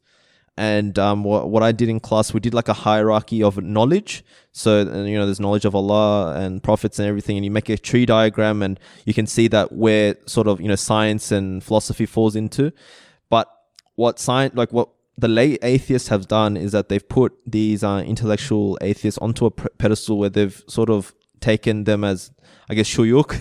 we can call them scholars on all fields, and then they're just going to trust them. Do you feel that I'm doing a perhaps fair representation of the situation, or would you say that perhaps this is not exactly the case because you're the one that's actually on the ground, doing the lectures and debates, etc., and interacting with the atheists? So what do you think is the dynamics when it comes to, is there a dynamics of intellectual crowd and the lay atheist crowd, and the lay atheist doing the taqleed on upon the intellectual atheist, for example? I think you've done a fair description of what's going on. They are mostly sheep. They don't know what they're talking about. I've had to refute atheists and correct their understanding of what they're trying to use against me, right? Because they don't know what they're doing. The way I see it is that these same people who are alive today, who are, corrupt, morally corrupt, and therefore they want to follow atheism. Intellectual atheists, I think, are very few, right? These same people, if they lived in Christian Europe in the medieval times, or if they lived in the Islamic world during the time of the Umayyads, they would just be munafiqs. They wouldn't, or they would, turn to a pagan religion or do something else. Because at the end of the day, they're just trying to justify a lifestyle. And that's what you find, I've seen a lot online, atheists parade ex-Muslims as if, oh my God, look at this specimen. Yeah, he's an ex-Muslim, therefore Islam's false. When for us, this is meaningless because the Prophet told us that, the Prophet ﷺ told us people will enter Islam in crowds and leave in crowds. A person will be a believer in the morning, a disbeliever in the evening, right? People coming and leaving is irrelevant, right? But what we do understand is at the base level, they are materialistic and they prefer this world over the hereafter. So the way I see people is I see people as static in terms of their dispositions or what they're going towards, right? And I see their environment as incidental. So for example, in a lecture many years ago, I heard this very important categorization, which I thought was beautiful. And the categorization was that Allah has 4 types of knowledge. Allah knows the past, Allah knows the future, Allah knows the present, and Allah knows the potential. So the past, present, future, of course, we know Allah knows. But Allah also knows the potential. Now, what does the potential mean? It means what would have happened if something else had happened, and what would have happened if that didn't happen. So Allah knows all the possible trajectories which were possible. So, for example, in the Quran, the people say, if you send us back, we will be good. The people of hellfire. Allah says, no, they are liars. Because if they were sent back, Allah says they'll do the same thing. So that's the categorization of Allah's knowledge, which is potential. Now, if Fir'aun was not born in Egypt as the Pharaoh, but was born in the time of the Sahaba to one of the Salaf, he would still be a kafir somehow, or a munafiq who's a kafir inside. Because that is his disposition. That's what he is about. His environment it only amplifies or hides, depending on the context, what his true nature is. Which is why, when someone says to me, why would God send you to hellfire if you've only been to earth, if you've only been on earth for 60 years? Well, that's because Allah knows if you were on earth for 1 billion years, you would have done the exact same thing.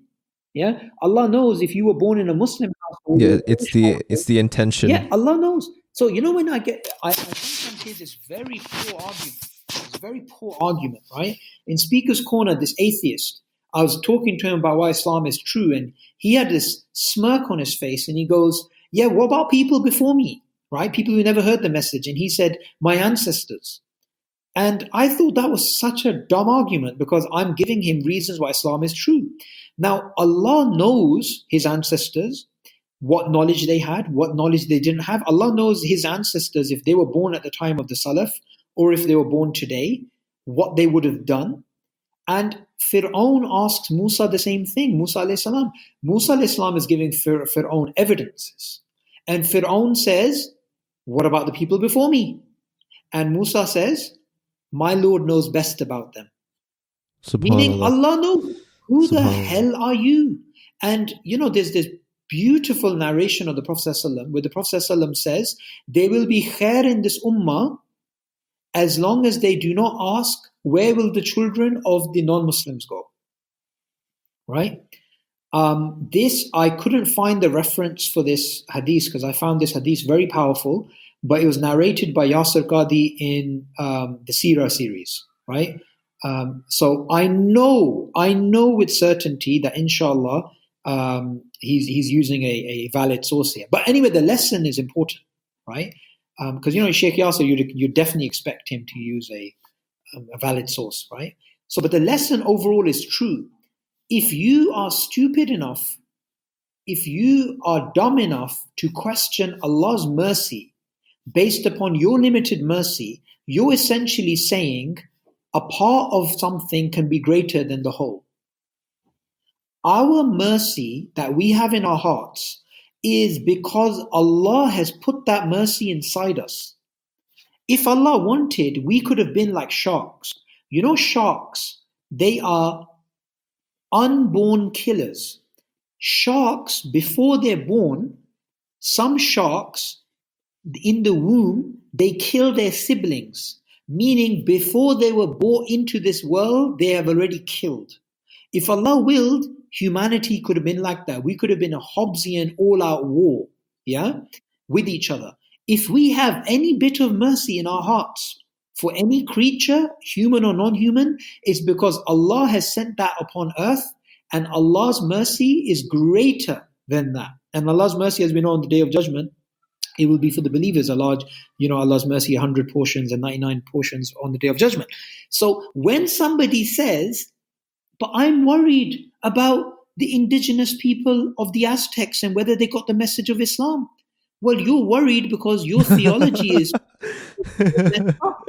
Allah created them. Allah gave you the mercy in your heart to worry about them. So you questioning him is like thinking your limited mercy is greater than Allah's mercy, meaning something is greater than the whole, right? I just find it dumb. And I have the ability, I've just had this since my Jahiliyyah, the ability to flip out and get angry. And that's why I have to be very careful. A sister once asked me this question and I nearly flipped out at her. I was like, what the hell is wrong with you? Why would you ask such a question? If you know Islam is true, if you don't know Islam is true, that's fair enough. We can argue about it, yeah? But if you don't know, if you believe Islam is true or you're claiming to believe it's true, then you ask this question, you clearly are questioning Allah and Allah being a Rahman. If your question is not valid, it's paradoxical.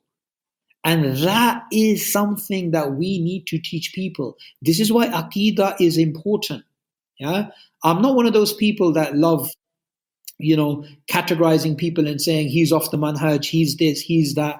I like unity, but I do promote people to study Aqidah. And I say you have to study Aqidah. Islam, Orthodox Sunnism is very broad. I'm not going to narrow it down and say there's only these scholars, everybody else is batil. No, it's very thing. But what you will find is a general undercurrent. You will find that things like Aqidah Tahawiyah are agreed upon by everybody. If you read it with explanation of somebody, good. But even if you read it without explanation, you'll get the message. Yeah. So that's one of my main messages to young Muslims who are getting confused. Before you ask me, why has Allah allowed a man to marry 4 and not, a woman or whatever, or half inheritance or wife beating verse, or whatever confusion you have, if you haven't understood Aqidah, you're putting the cart before the horse. Understand that first, understand the Quranic paradigm first, then you'll see these questions are not even questions. SubhanAllah. I wanted to ask as well, in terms of, from my perspective, I touched on before how it just seems like things in the Islamic tradition seem to be timeless. And one example you were alluding to is, the situation what Fir'aun said, and all that. Even from my perspective, like when you open up the Quran, there's a constant reminder of, we hear and we obey. We know in Surah Baqarah where the situation of the Jews were that their hearts were crooked because they wanted to quote unquote obey Allah through the laws that He's given us, but they'll try to weave and do their own thing to try and fulfill the nafs essentially. So they'll try to use the law but try to manipulate in a way where they can fulfill the nafs. And for us as Muslims, I guess that what distinguishes us from everyone else is that our heart and our sincerity and the iman and tawakkul, it's always concentrate on the heart, and it's about making sure we hear and we obey essentially. So even an example from Surah Al-Kahf would be the story of the 2 gardens. And what how arrogant the disbeliever was. I think he alluded that there's no afterlife. What I made in this garden is mine. And it's kind of like the reaction of the mu'min, the believer, was that everything that I have is from Allah, regardless of how little or how small in that instance. And then afterwards, when I think Allah struck I think it was a lot of lightning or whatever, and destroyed the garden, it was just like if only if I believed. And you'll see kind of stories in that similar mode and shown in us in different ways throughout the Quran as well. So you'll see these sort of ideas, but I guess in the time that we live in now, it's kind of like atheism, materialism, people that embody that mentality. And as you said, you were referring to when you were on the ground, someone actually said, what do the people before me, what happens to them if they didn't receive the message, or something along those lines. Like you'll see these sort of mentalities described in the Quran, but you'll see it manifest in real life. As much as atheists want to play, we're progressing and stuff, but subhanAllah, how the Quran has always been timeless in a way. It's able to show these sort of mindsets and actions of people who are disbelievers as well. So I find that personally, it's like an iman boost in a different dimension as well, in the sense that Allah is telling you these guys their mentalities and the approach to life, essentially the materialism that comes with it. They're just embodying a different, as you mentioned, like they'll only morph into a different ideology in order to fulfill the nafs, essentially. And I guess for us as Muslims, it's connected with spirituality as well, in the sense that we have to hear and we obey. We have the body, which is a physical level, we'll be drawn to, how our desires and fulfill them.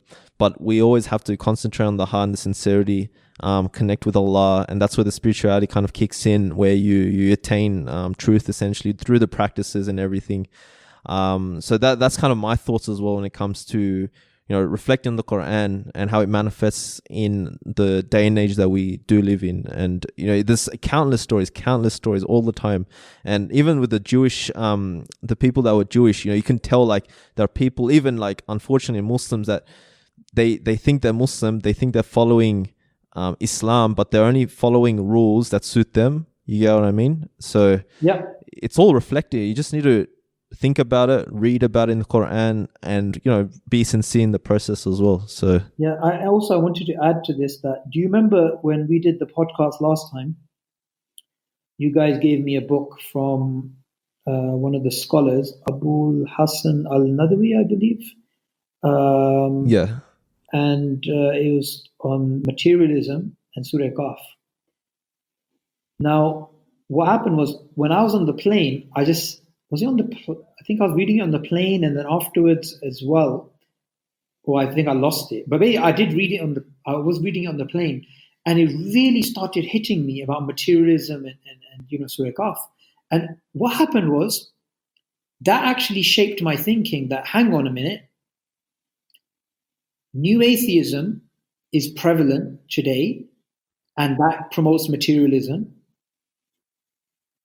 Chapter 18 of the Quran we recite, or we should be reciting or listening to every Friday, because it's a protection from Dajjal. Dajjal's main fodder is going to be materialism. And I started thinking, and it just kept cooking in my head. And we did this podcast maybe 2 years ago. I think in 2017 we did the podcast, if I'm not, or 2018. I don't know. Yeah, I think it was a year ago, sorry. Anyway, so it was cooking in my head, this stuff. And then something clicked a few weeks ago. And what clicked in my head is this. And I actually gave a lecture in which I mentioned it, which is called The Pursuit of Happiness. It's on Darwinian delusions. On that, what basically clicked in my head and what I mentioned in the lecture is that there are 3 themes of that chapter, and those 3 motifs are the same thing which new atheism is about. And that really hit me. So the first thing is materialism, promotion of materialism, which atheism promotes, which the surah teaches us to stay away from. 2, denial of the unseen. And a main motif of the surah is the denial of the unseen, because that's what the people of the cave is about, because people started doubting resurrection, right? So the denial of the unseen. And atheists, as you know, they deny metaphysics, right? They deny our metaphysics. They deny God. They deny the soul. They deny angels. They deny these things. The third thing, which new atheism is about, which again the surah denies, is empiricism. Because atheism is about what you can see, what you can touch, what you can feel, right? And that man in the garden, he looks out at his garden and he says, I don't think any of this will disappear, and I don't think the day of judgment will come, right? So empiricism, the denial of the unseen, and materialism, 3 main themes of the surah are the same thing which new atheism promotes. And for me, this was not just a coincidence. This was something that deeply I feel that the new atheist movement is preparing the world unconsciously for a Dajjalic view. I don't mean to say that there's a conspiracy. I don't mean to say that they know what they're doing.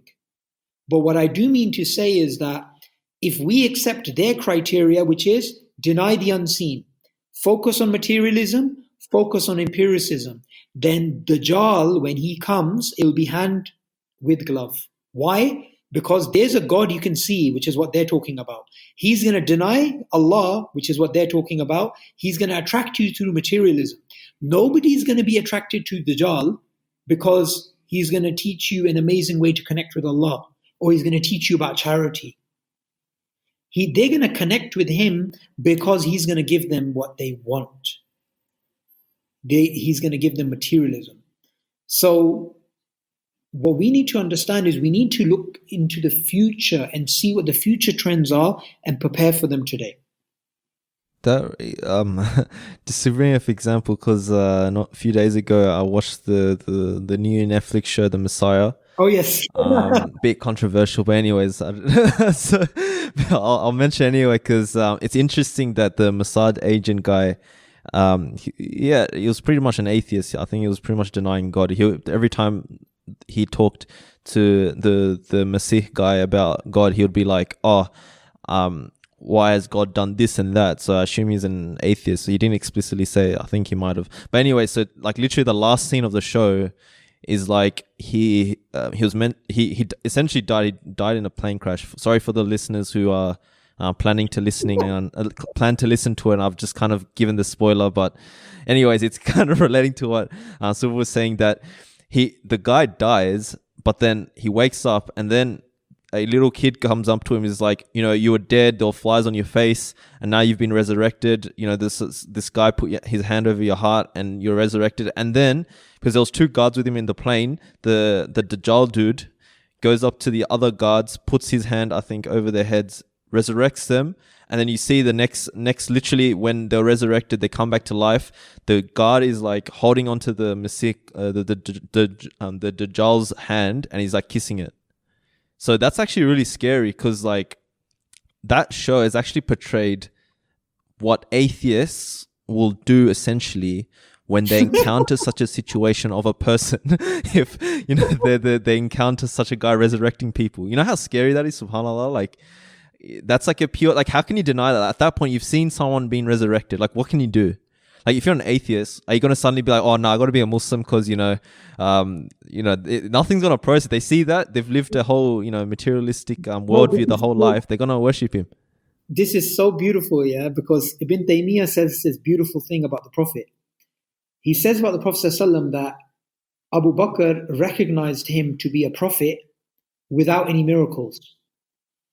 Right? So it was the theology. SubhanAllah. And in that talk, actually, the talk is not called The Pursuit of Happiness, it's called The Forbidden Prophecies. My mistake. So in the talk, I actually explain, and I've been discussing this idea with Abdul Rahim Green as well, and he's of the same opinion, that what we need to do is we need to separate theology and miracles, right? Dajjal will come with miracles, but his theology is going to be screwed up. The Prophet ﷺ came with the right theology, so even without miracles, we can accept him. Likewise, if tomorrow I find out there's a man who's claiming to be a prophet of God, he's not calling himself God, but he describes God as somebody who has an elephant head and 3 arms and whatnot, right? Even if he gives me scientific miracles, historical miracles, preservation miracles, prediction miracles, I am not going to accept him because his theology is messed up. So the theology takes precedence, which is why Muslims will be saved from Dajjal, because we will go not by his miracles, but by his theology, we will recognize he's false. These helpless atheists, they're going to fall for it because they don't have an understanding that theology is more important than miracles. They don't have that understanding because they're all about, give me evidence, give me physical evidence. I want to see God. Well, if you want a physical God, here's a physical God. And what's funny is oh my goodness, always humanize God. Whenever I'm talking to atheists, they always humanize God. They know we believe in a transcendent God, yet they always humanize God, a grey man in the sky. So since you're addicted to believing in empiricism, and you're addicted to materialism, and you're addicted to keeping on describing God as a human, then Bismillah. When Dajjal comes, just follow him. That reminds me, there was a debate that I attended here locally at Sydney University. It was Uthman Badr and Peter Slezak. I actually have a lot of respect for Peter Slezak. He's one of the very very chill and honest kind of atheists you can kind of discussions with. So they had a very interesting, very fruitful discussion.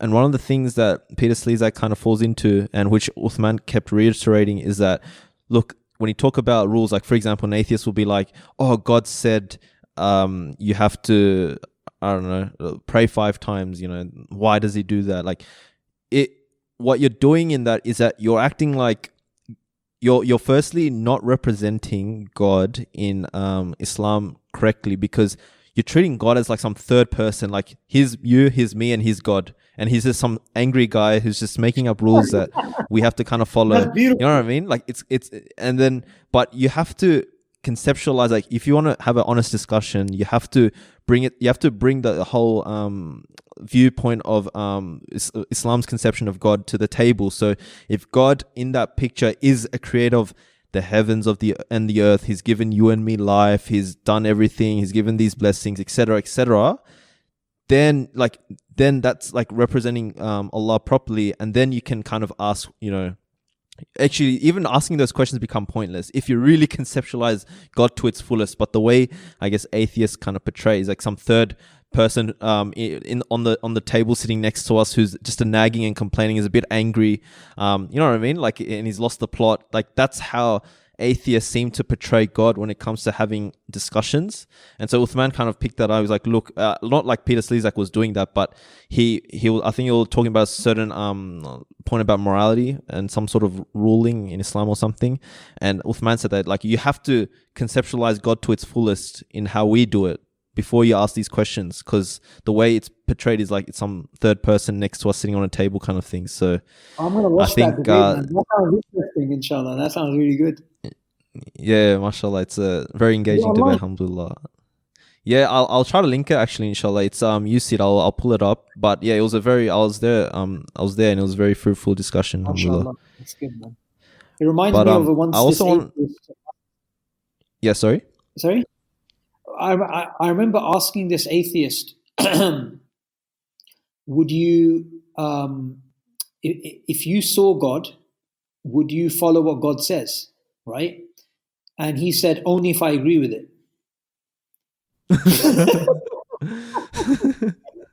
It's the same problem, bro. They don't understand who Allah is. That's why, again and again, I've been, reiterating, we have to understand who Allah is before you start asking questions about Allah.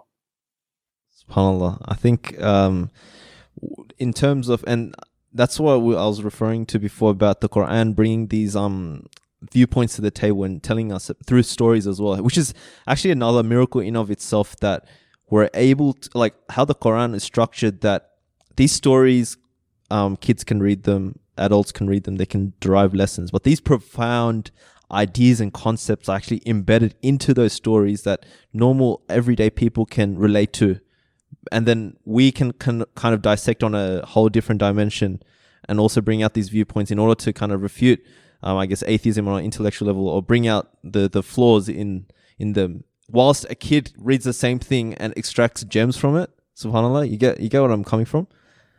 Yeah, it's something which, it reminds me of this atheist who became a Muslim, who I met in Canada, and he was there at dawah stall giving dawah. And anyway, I asked him, why did you become Muslim? And he said something so profound about the Quran. He said, I found when reading the Quran, it describes people the way they actually are. Right? And human. It's the same with human stories. Why can Allah give us stories which we can do tafsir about, which we can just have endless scholars for 1400 years giving their own perspectives? Because Allah knows us. Allah knows us deep inside. I mean, when people come up with this stupid argument about, why are Hurul Ain mentioned in the Quran? Blah, blah. Are you an idiot? Are you stupid? Have you studied psychology? Do you know how horny men are? Do you understand that nothing affects a young man more than a woman? What do you want Allah to do? To talk about what? What do you want Allah to talk about? I mean, people, what they do is that they don't understand. And I think if Uthman said this is beautiful. They're just treating Allah like a third party. Allah is the one. He's not some party. When Allah, He gives you something, yeah? And I heard this from Numan Ali Khan, and I thought this was so profound. And it shows you, because he's accepted the Quranic consciousness, right? He's just made that part of him. Because of that, he can give you insights, and you're like, whoa. So, for example, he was talking about this idea of saying, we don't need God to be good. We can be good, yeah? And then Numan says basically, well, if you look at society, you have red lights, you have laws, you have everything, right? If this idea that you don't need God to be good, then why do you need society to give you a carrot and stick approach? Because if we went by your conception of, I don't need to worry about the hereafter for me to be a good person, I don't need reward or punishment to act in a certain way, why the hell does all of society base itself on the idea of carrot and stick? No society works by anarchy. Let's just pretend everybody's going to be nice. There's this bunker that was being made in America, yeah? This bunker in case of a nuclear war or something, Yeah, and this massive bunker in which it had food, in which it had places for people to stay, and it had all this stuff for hundreds of people, right? Guess what else they had in the bunker? A prison, just in case somebody starts doing crime. Because that's what human beings do. You can't just leave us alone. We need a carrot and a stick. That's what human beings are about. You know, Allah has given us a time to pray between one time and another. And if you pray, you're rewarded. If you don't pray, you're punished. Khalas. That's human behavior. Of course, the highest human behavior which Abu Bakr radiallahu anhu had, which is the love of Allah, and the love of Allah for him was, for him, you know, even if you didn't give him the reward or if you didn't give him the punishment, he would still worship Allah the way he worships Allah because he loves Allah. Yeah, but that's not majority of people. Majority of 99.999% of people, we need, of course, the love of Allah as the primary, but we need a carrot and a stick. So when atheists come up with these stupid arguments that you don't need God to be good, even Richard Dawkins recently, I don't know if you saw, I made a video on this, the video, funnily enough, titled Richard Dawkins is Scared of Atheism, which I was just adding some masala to an article he wrote, and an interview he gave. He said he's worried that if religions disappear, or not disappear, if they go down basically, that people will start acting immorally because they don't have anything to fear. Even he recognizes that without this idea of punishment, without this idea of carrot and stick, essentially, people are not going to behave at their optimum level. This reminds me of a point one of my teachers mentioned, is that how Allah has made the world, and you're mentioning about punishment and reward, is that it's not like Allah is obligated for Muslims who do good to be rewarded. So that's like one of the, I guess, Allah has made that point like sort of after. It's more about, you know, creating us so that we can worship Him primary, and then the idea of, you know, being rewarded with good in order to get to Jannah, that sort of comes into play like later. So Allah could have made even mu'mins go to hell and disbelievers go to heaven if He wanted, but obviously He didn't. Allah didn't do that. So it goes to show that Allah has made that in a way, how we get rewarded with, you know, doing good and get punished by doing sin. How human, you were mentioning more on a societal level, that's also the human thing to do, is when someone does bad and the society will kind of come up with these laws of what's bad, they will get punished. So why does this concept of punishment also come about and manifest in society, and is also reminiscent with what, you know, Allah says in the Quran, for example, what happens to perhaps, you know, disbelievers, what happens to disbelievers, not perhaps, but gets rewarded with good. It's in the human nature, and that's how Allah has made things, right? But this kind of reminds me as well, like Jordan Peterson and Matt Dillahunt. One more thing I want to add about that is that nobody on the Day of Judgment is going to say that they were being treated in an unjust way. They'll complain, but you'll always find they'll complain about themselves. They will not say Allah was unjust to me. No one will say that on the Day of Judgment. Exactly, subhanAllah. And that also, like, to add to that, I was watching Jordan Peterson and Matt Dillahunty, I think that's his name. They were having a discussion about, you know, atheism and all that, and Jordan Peterson was talking about how, I guess, what he's felt is the atheists that he's interacted with haven't really thought through the idea and concept of God to its totality. And he was saying that how, you know, society and the way we think and everything like that, and the concepts we discuss are literally predicated on religious principles.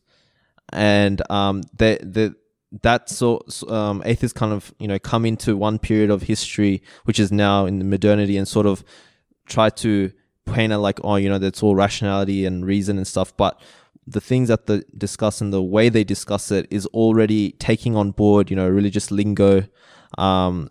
Is, you know, religion is already embedded into the concepts they're trying to sort of discuss, or the tools that they're using in order to portray their viewpoints as well. So, and one of them perhaps in a societal level, as I mentioned, is that idea of, like, you know, punishment. Why do we punish bad people? Why do we want to have a more just and fair society? Why do you ask the average person, you know, I want to have a normal, you know, I want to live in a sort of in a society where it's just, like, why is this sort of in our psyche, for example, right?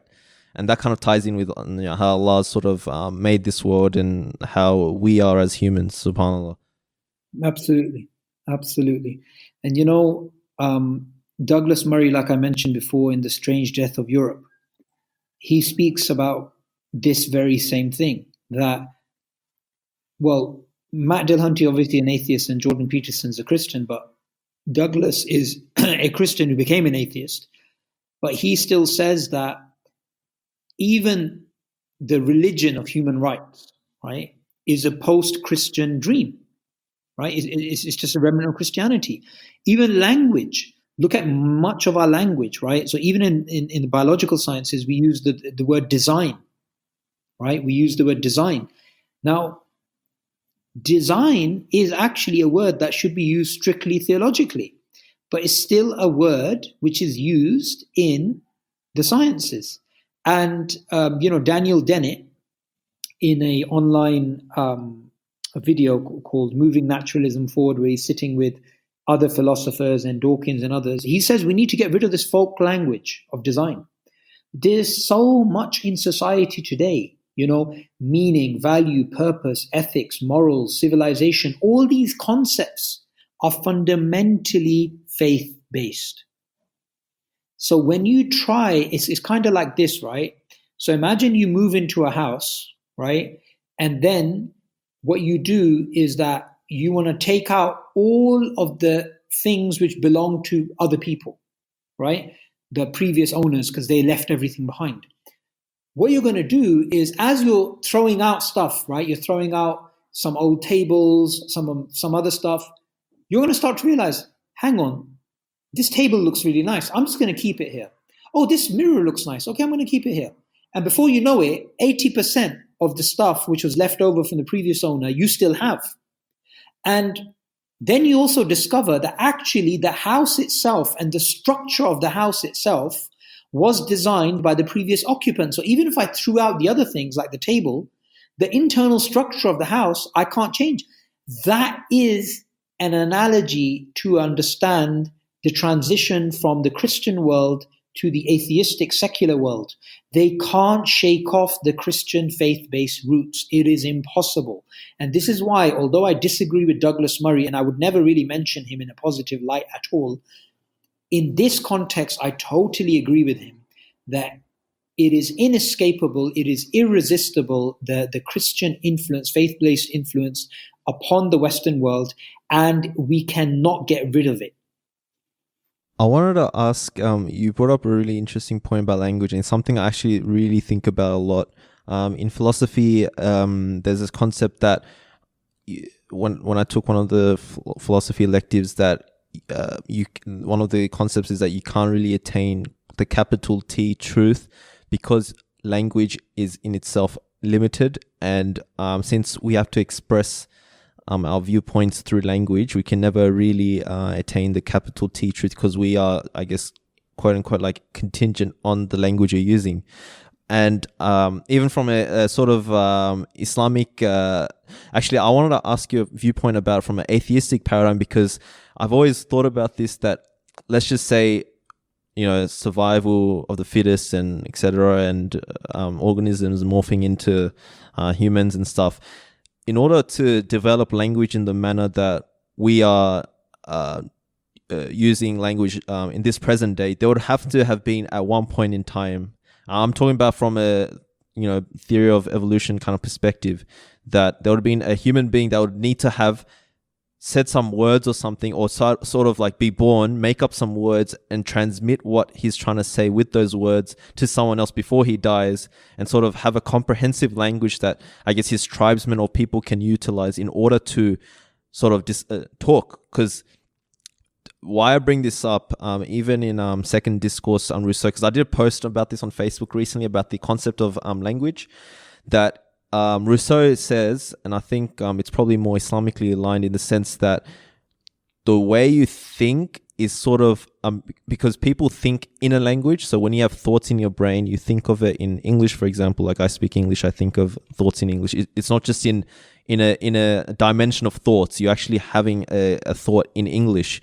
So it's what Rousseau is trying to display is that how language is crucial in the way we also not just talk and discuss things amongst one another and get along in society, but also how we think.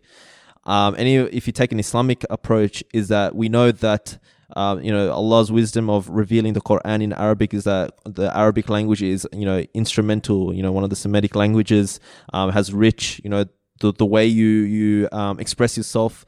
Many I think even words like camel and stuff. There's like 100 or 1,000 kind of words that you can use to describe different times of camel. Even the way to describe your sadness can be described in many, many different ways in the Arabic language. So it's more diverse in that manner and dynamic.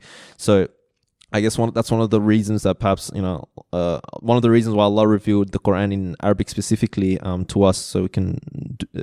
What I'm trying to kind of get at is that language is so crucial as human beings in order to discuss things. And what would be the atheistic kind of theory of evolution paradigm explanation to how language came about? Because from my perspective, and as I said, I thought about it a lot, it just seems implausible from pure materialistic, that everything happened by chance and things happened and molecules interacted or whatever, organisms grew, and then suddenly you have this rich language, people are discussing things.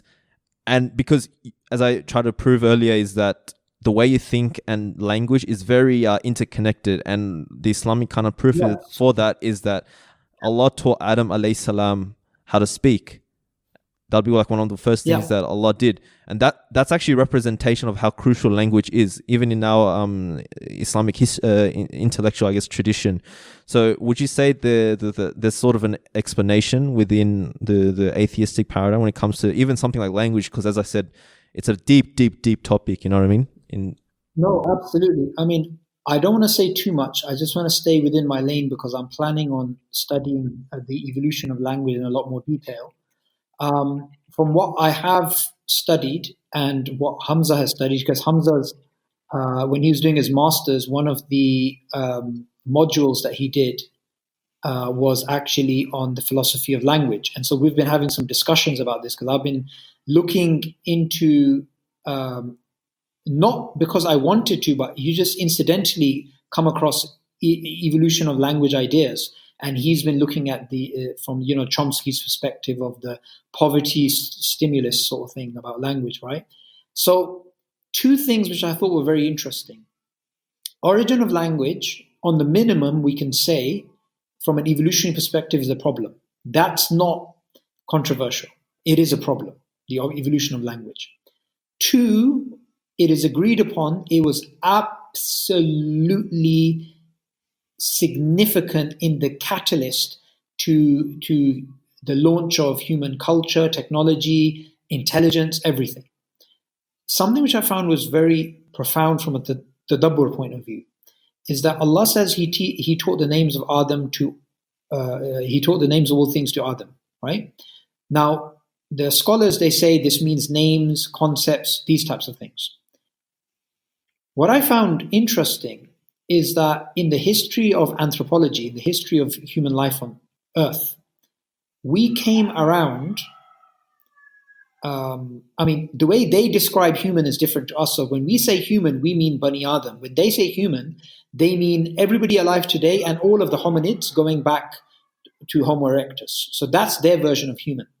However, something which I found interesting, and remember dates here are flexible, but something I found interesting is that approximately 70,000 years ago, there was the origin of language, according to them, which was the cognitive revolution. And that cognitive revolution started a massive increase in human intelligence, culture, behavior, civilization, empire. And that is something that they have no adequate explanation of. And that origin of language, which according to like the way Dawkins explains it in The Selfish Gene, is its manipulation of signal sender by signal receiver, the manipulation of signal receiver by signal senders, meaning language was there just to help you with your evolutionary fitness, right? Survival and reproduction. However, Allah distinguished Bani Adam by giving them language, and that's explicitly mentioned. And that explicit mentioning of Adam alayhi salam is in the same book, the Quran, which mentions human exceptionalism, meaning humans were preferred over much of Allah's creation. So I just thought it was very interesting from a tadabbur point of view that the other hominids, they didn't have language. And we had this cognitive revolution. Our species, we had this cognitive revolution. And for me, that is something so profound. And, when me and Hamza first, we were just having this conversation in the office, which I was reading, or I had next to me one of the books. And then it was just one of those incidental conversations that just came up. And we were both like, wow, that's interesting. Isn't that interesting that, Allah says this and this actually happened? So I don't want to talk too much about it, but one of the things I'm planning on doing next year, not this year, is studying the evolution of language and then positing that in an academic way as another scientific challenge to the naturalistic understanding of the history of life. Because, with these types of concepts, when it comes to the big, bold ideas, you can get those big, bold ideas by reading some basic stuff. But if you're going to put forward an argument, the way that you explain that it's a problem for them, you can do that, but you really need to understand the topic in a lot more detail, because there's usually it's like a iceberg. The tip at the top is like the smallest part. There's like a mountain beneath it. So inshallah, next year, that's one of the things I'm looking into studying. Yeah, mashallah. That's really interesting, and yeah, looking forward to, I guess, your studies and what you come up with in that field, because it is a really interesting area of study, and it would be interesting to kind of merge it in with, how it interplays with, I guess, the atheistic paradigm, or what they try to come up with, theory of evolution in Islam. So that'd be really interesting, inshallah. Because as I said, even in philosophy, there's some deep talks about, what is language, and I also, as I mentioned, how can you attain capital T truth through using language that's by default limited, if that makes sense. So there's all these kind of interesting questions to kind of delve into. I also wanted to ask 2 points. One would be, a while back we mentioned Dajjal and unseen, and how they, I guess, atheists will deny the unseen. Because atheists like to say, they're rational, reasonable, and all that. And it's something that I've kind of pondered on, like, what sort of basis would you say they have, or do they even have any basis for rejecting the unseen? Because from my perspective, and obviously I'm coming from Islamic paradigm, but it's still a very rational, reasonable argument, is that you as a human being are limited when it comes to what you see, your what your brain processes, and how you think, and all these like factors where you sort of are limited. And we know the universe is vast. So how can you claim by default that whatever you're experiencing in this world is all there is to the world? Like, it doesn't actually make sense to make a claim where, okay, no, I can deny the unseen doesn't exist, but you're actually relying on your own sense perceptions and your own sort of rational faculty. Like, even I think Ghazali makes the point, where a very profound point in Deliverance from Error, where what if he poses the question, because the philosophers would say, on our sense perception is the way to truth, or rational thinking is the way to truth. But he said that, what if there's a faculty that exists out there that you just haven't experienced, that could refute your sort of rationality? You get what I mean? And I guess that in the Islamic conception, that would be like Allah's knowledge, right? It's things that we just don't compute. So taking all these things into account, how can atheists just suddenly be like, we can deny the unseen? Is there any sort of rationality basis to it? It's just like, it's sort of like an axiom for them in that sense. That it's one of the first principles is like deny the unseen, and that's it. And that's where they start off, essentially. So this is the whole idea of naturalism, right? Is naturalism a conclusion, or is it an assumption? Is it an axiom, or is it something that's based on evidence? The beautiful thing about studying and trying to find out from the atheist perspective inconsistencies is you will find direct contradictions between what some of them say and other senior philosophers and atheists say. So you will find people like Sean Carroll, who will say naturalism is one, naturalism is true, right? And Steven Weinberg and all these types of people. Then you'll find people like Michael Roos, who is a philosopher of science and a confirmed atheist. But he says naturalism is an act of faith. It's purely a faith. It's not something proven. It's not something that can be proved, right? So what I would do is I want atheists to ratchet down their certainty by showing them that we can claim, it's not a symmetrical relationship. It's not that you can't claim certainty and we also believe in Islam probabilistically. No, Islam tells us to believe in Islam with certainty, and we do believe in Islam with certainty, and we do have evidences. When in your worldview, you should be skeptical about everything, so you shouldn't be certain in the first place. And secondly, even if you try to be certain, you have no way of being certain.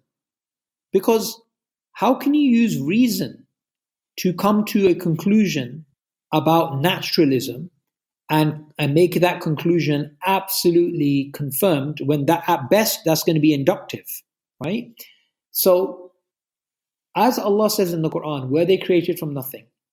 Did they create the heavens and the earth? Did they create themselves? Rather, they are not certain. Allah says about them, they are not certain. Now, one of my beliefs, one of my deeply held beliefs is that one of the reasons why atheists constantly refute us, constantly refute the belief in God, is not simply because they're trying to get to the truth. I believe one of the reasons is that they are trying to look for certainty. And that's why they repeat themselves. That's why they go to atheist conferences. That's why a confirmed atheist in his reading list, he'll read another 3 books this year on atheism when he's already an atheist. Why do you need to continuously do that? Now, with us as Muslims, we believe man forgets. We believe reminder benefits the believers. We believe in the unseen and we believe with certainty, so we have to keep reminding ourselves. But you guys should never have certainty because that's part of your skeptical conceptual package, that everything is up for grabs, right? Now, what we should do is we should put atheists in their place. And what is their place? For the majority of them is hard solipsism. They don't realize their narrative, if they're to take it seriously, is going to take them to hard solipsism. But what they do is they apply skepticism selectively. They don't apply it to everything.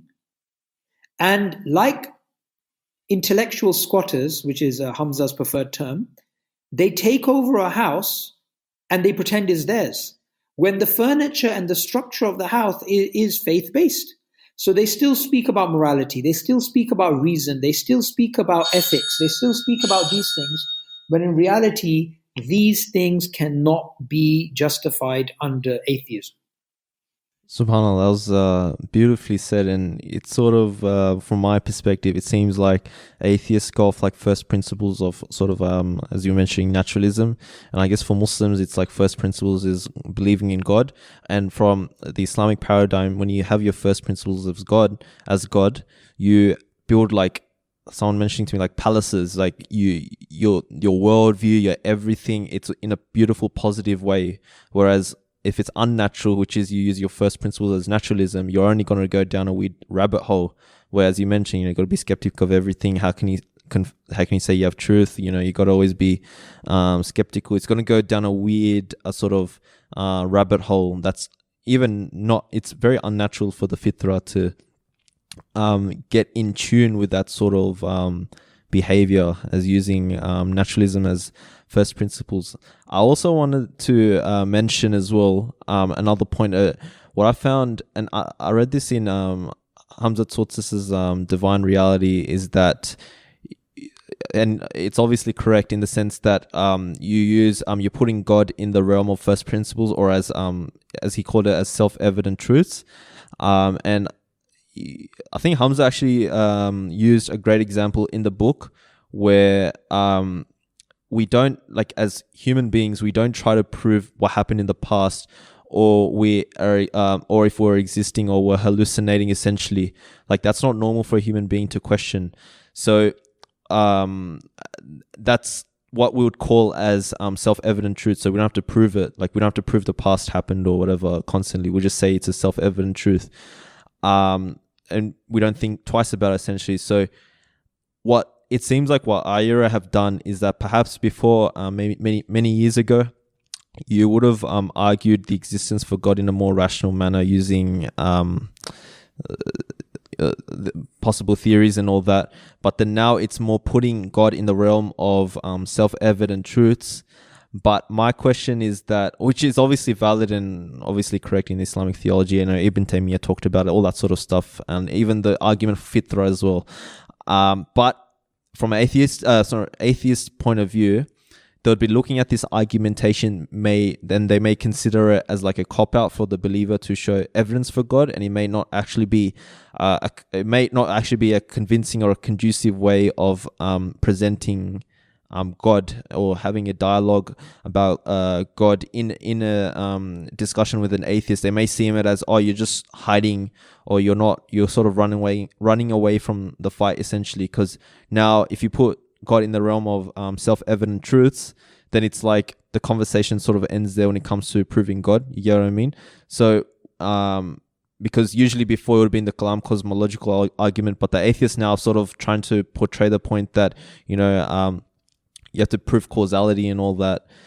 So what's your sort of take on using the idea of self-evident truths, and is it the right and how is it going to be conducive to having a discussion with an atheist about the concept of God, or is there a more fruitful perhaps way, or in general, do you think we should sort of leave God in the realm of self-evident truths and not sort of bring it up and just kind of end the conversation there when it comes to showing an atheist or proving to an atheist the existence of God?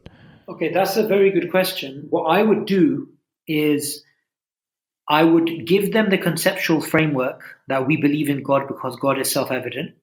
However, that framework says what? It says that it's natural to believe in God, it's fitri, but when the fitra is covered because of society, because of sins, because of other philosophies or whatnot, then you can use rational arguments to awaken the truth within, and you can debate and discuss exactly like before. So if you imagine all of the debates online between theists and atheists and Muslims and atheists, they would be exactly the same. The only thing is the Muslim would say, we're using rationality as a means to an end, not as an end in of itself, which is just a conceptual point. It doesn't change the argument. So I would say God is self-evidently true, and it's deeply within us to believe in God. However, here's arguments for God as well. Yeah. So nothing changes from an argument point of view. Everything remains the same. The only thing that you do is you give them your conceptual framework. The other thing which was, I thought, quite good is one of the du'at in London. He said to me, he never asks people, do you believe in God? He always assumes they do, and he carries on the conversation as if they believe in God, until they explicitly say they don't believe in God.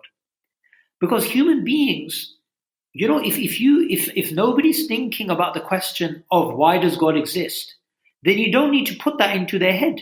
You can just carry on the conversation. Like if I'm meeting a Christian, yeah, he doesn't know about the problems with the Bible, right? But he's very influenced by Islam. I'm just going to keep him on that trajectory and bring him into Islam. I'm not going to start attacking something that he may hold very dear to him. Yeah.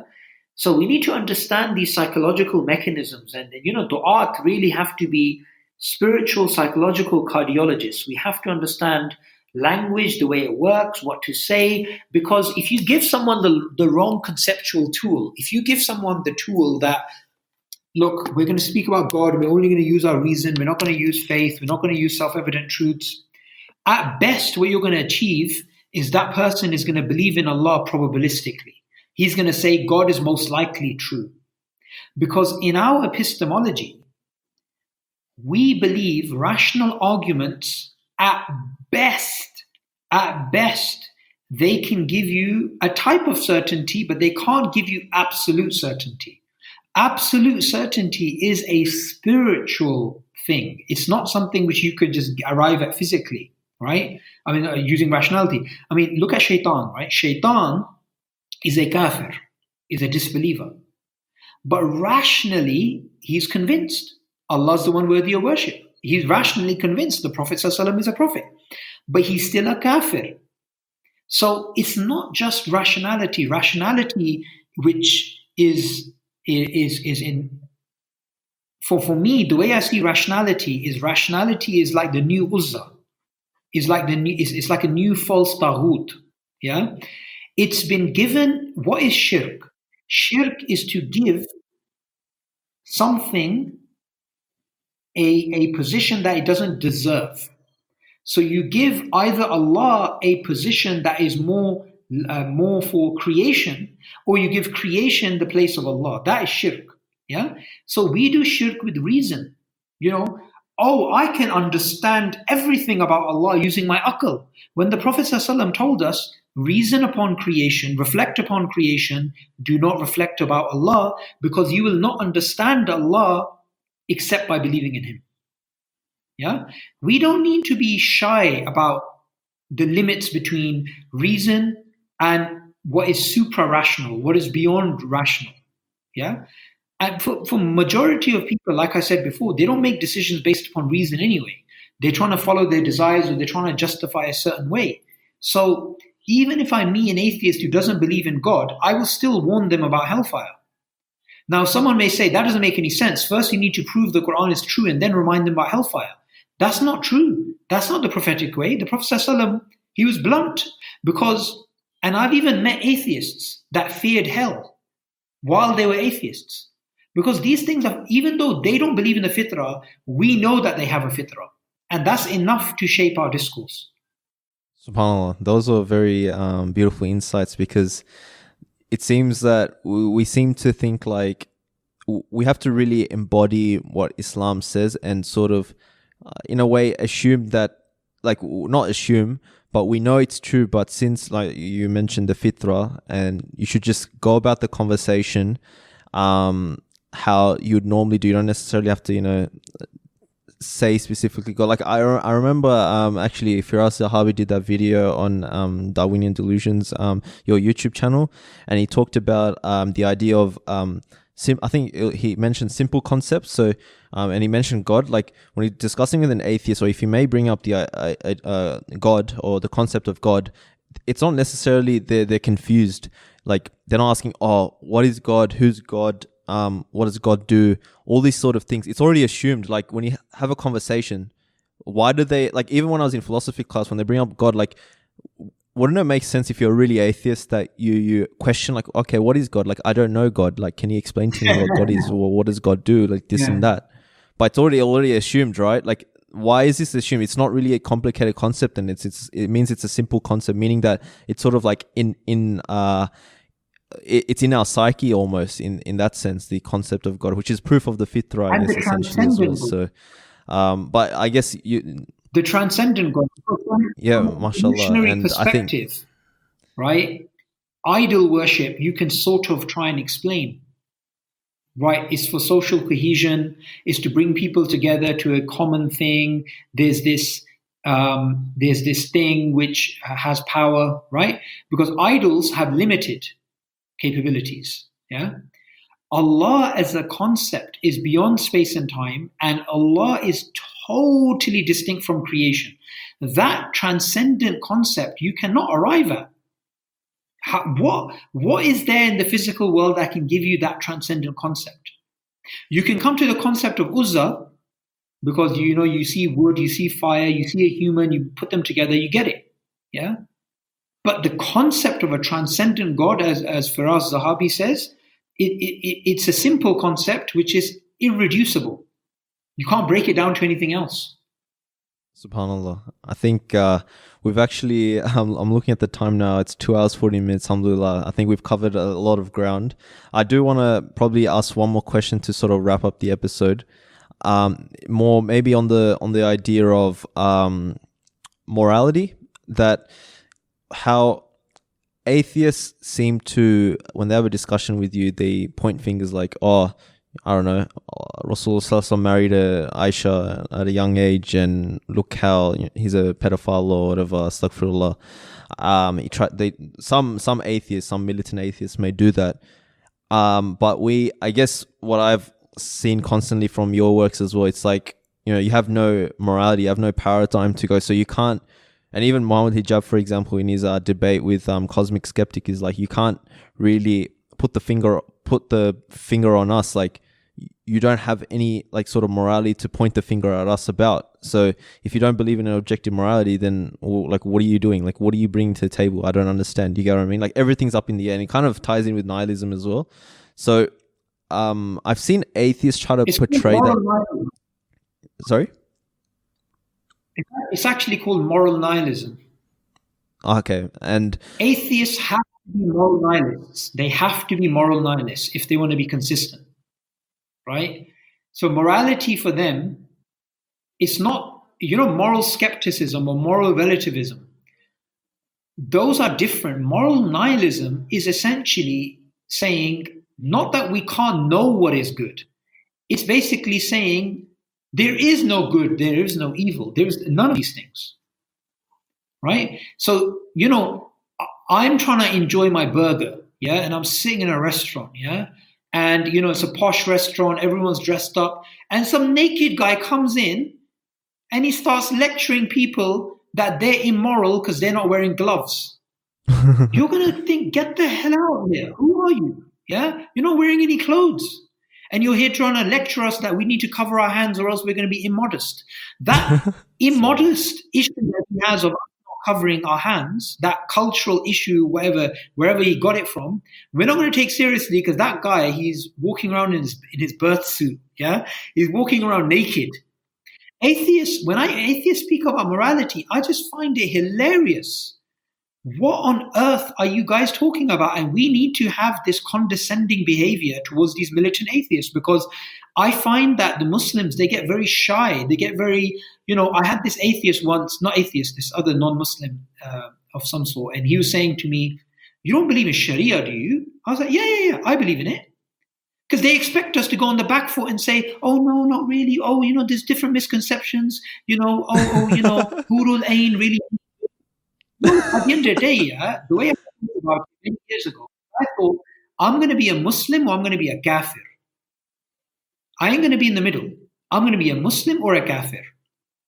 And I think that's what we need to do. We need to make a decision. Am I going to be a Muslim or a kafir? Which is why I don't see ex-Muslims as a threat. I have no issues with ex-Muslims. I have issues with liberal, reformist Muslims. They are far more dangerous.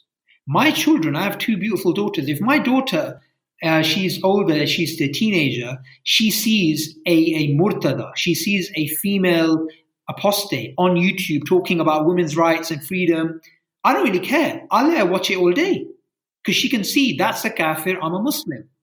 But when she sees somebody with hijab who is basically agreeing with all of the liberal nonsense, that I won't let my daughter watch, because my daughter's going to get confused. This woman's wearing a hijab. She's talking about Allah and His Messenger and the US Constitution. What's going on here? Yeah? That's dangerous. And we live in a time where, inshallah, this is going to happen. Truth and kufr, they're going to start getting separated further and further. And the munafiqat that we see, the hypocrisy that we see, that's going to start to dissipate. People are going to start going into camps. Yeah, inshallah. I guess, inshallah, people are more clear when it comes to seeing the truth. And I guess with your efforts as well, alhamdulillah, I follow Darwinian Delusions YouTube channel, so I'm always keeping up to date. I guess you're doing your best to sort of bring out these ideas to light. And alhamdulillah, I think iERA in general, just with the sort of they hit the dawah scene in a way. I think I had a chat with you about this when we met in person. It's just the impact that they've had bringing that sort of izzah to the Muslims in a rational and intellectual manner has been monumental. And I'm not too familiar actually with obviously there will be other organizations in a similar mold, but I feel that, you know, with you guys, you've been doing it for so long, and you've also, you know, sort of morphed and developed more ideas and concepts that can really arm the Muslim community. So big jazakallah khair to you and even the organization. I think there's an important thing I want to mention about iERA. I believe all of what you've said is due to a simple formula. And that simple formula is to call for unity as much as possible. Number two, to change your approach as you learn from other Muslims. And the collective success of iERA is due to us working with other Muslim groups, other Muslim organizations, other Muslims across the world. It's not got to do because there's some people in iERA who are super intelligent or anything. It's simply because the Quranic idea of joining for good, that Quranic paradigm, if you apply it in any organization, you call it iERA, you call it anything else, they're going to be successful. Because when you try and call for unity, when you try and work together, when you try and change and adapt your approach as you see you've made mistakes, you're bound to be successful, inshallah, because that's the Quranic paradigm, regardless of whatever name of the organization is. And alhamdulillah, people do praise iERA, but I remind them, iERA is not the reason why there's success. The success is because of the formula and the Quranic formula of working together and working together for the greater good. Alhamdulillah, that's a very good reminder as well. And inshallah, I guess I've really enjoyed this conversation. Just to wrap it up there, I think inshallah, I hope we can have more conversations as well in the future. And even with your YouTube channel, I've been seeing like it's been growing, mashallah. So I guess I assume that you'll be continuing with that as well. I'm trying to put up regular videos to inform the Muslim youth, or even just non-Muslims around the world, portraying Islam and the internal contradictions of kufri ideas, I guess, essentially as well. Yeah. Alhamdulillah. So yeah, jazakallah khair. I'll wrap it up there. So for our listeners, thank you for giving us your attention. If you have any questions or comments, feel free to email us at info@boysinthecave.com or find us on Facebook, and you can follow our journey through Instagram. So please leave a 5-star rating on iTunes, as that greatly helps us. And if you enjoy our content, you see benefit in it, inshallah, you can also support us on Patreon. Literally, you can just hop on. It's only $1 a month. You can do it a minimum. If you can do $1 million a month, that'd be also handy. But we don't expect you to do $1 million a month. Just even $1 or $2 a month will help us a lot. We're trying to get a space so that we can record regularly and we can have our own little setup. So we're working towards that, inshallah, so everyone can make dua for that, inshallah. So go to patreon.com/boysinthecave. So from our special guest, Subboor Ahmad, and myself, we wish you all the best. This is Tanzim signing off. Assalamu alaikum. Assalamu. That was good, man.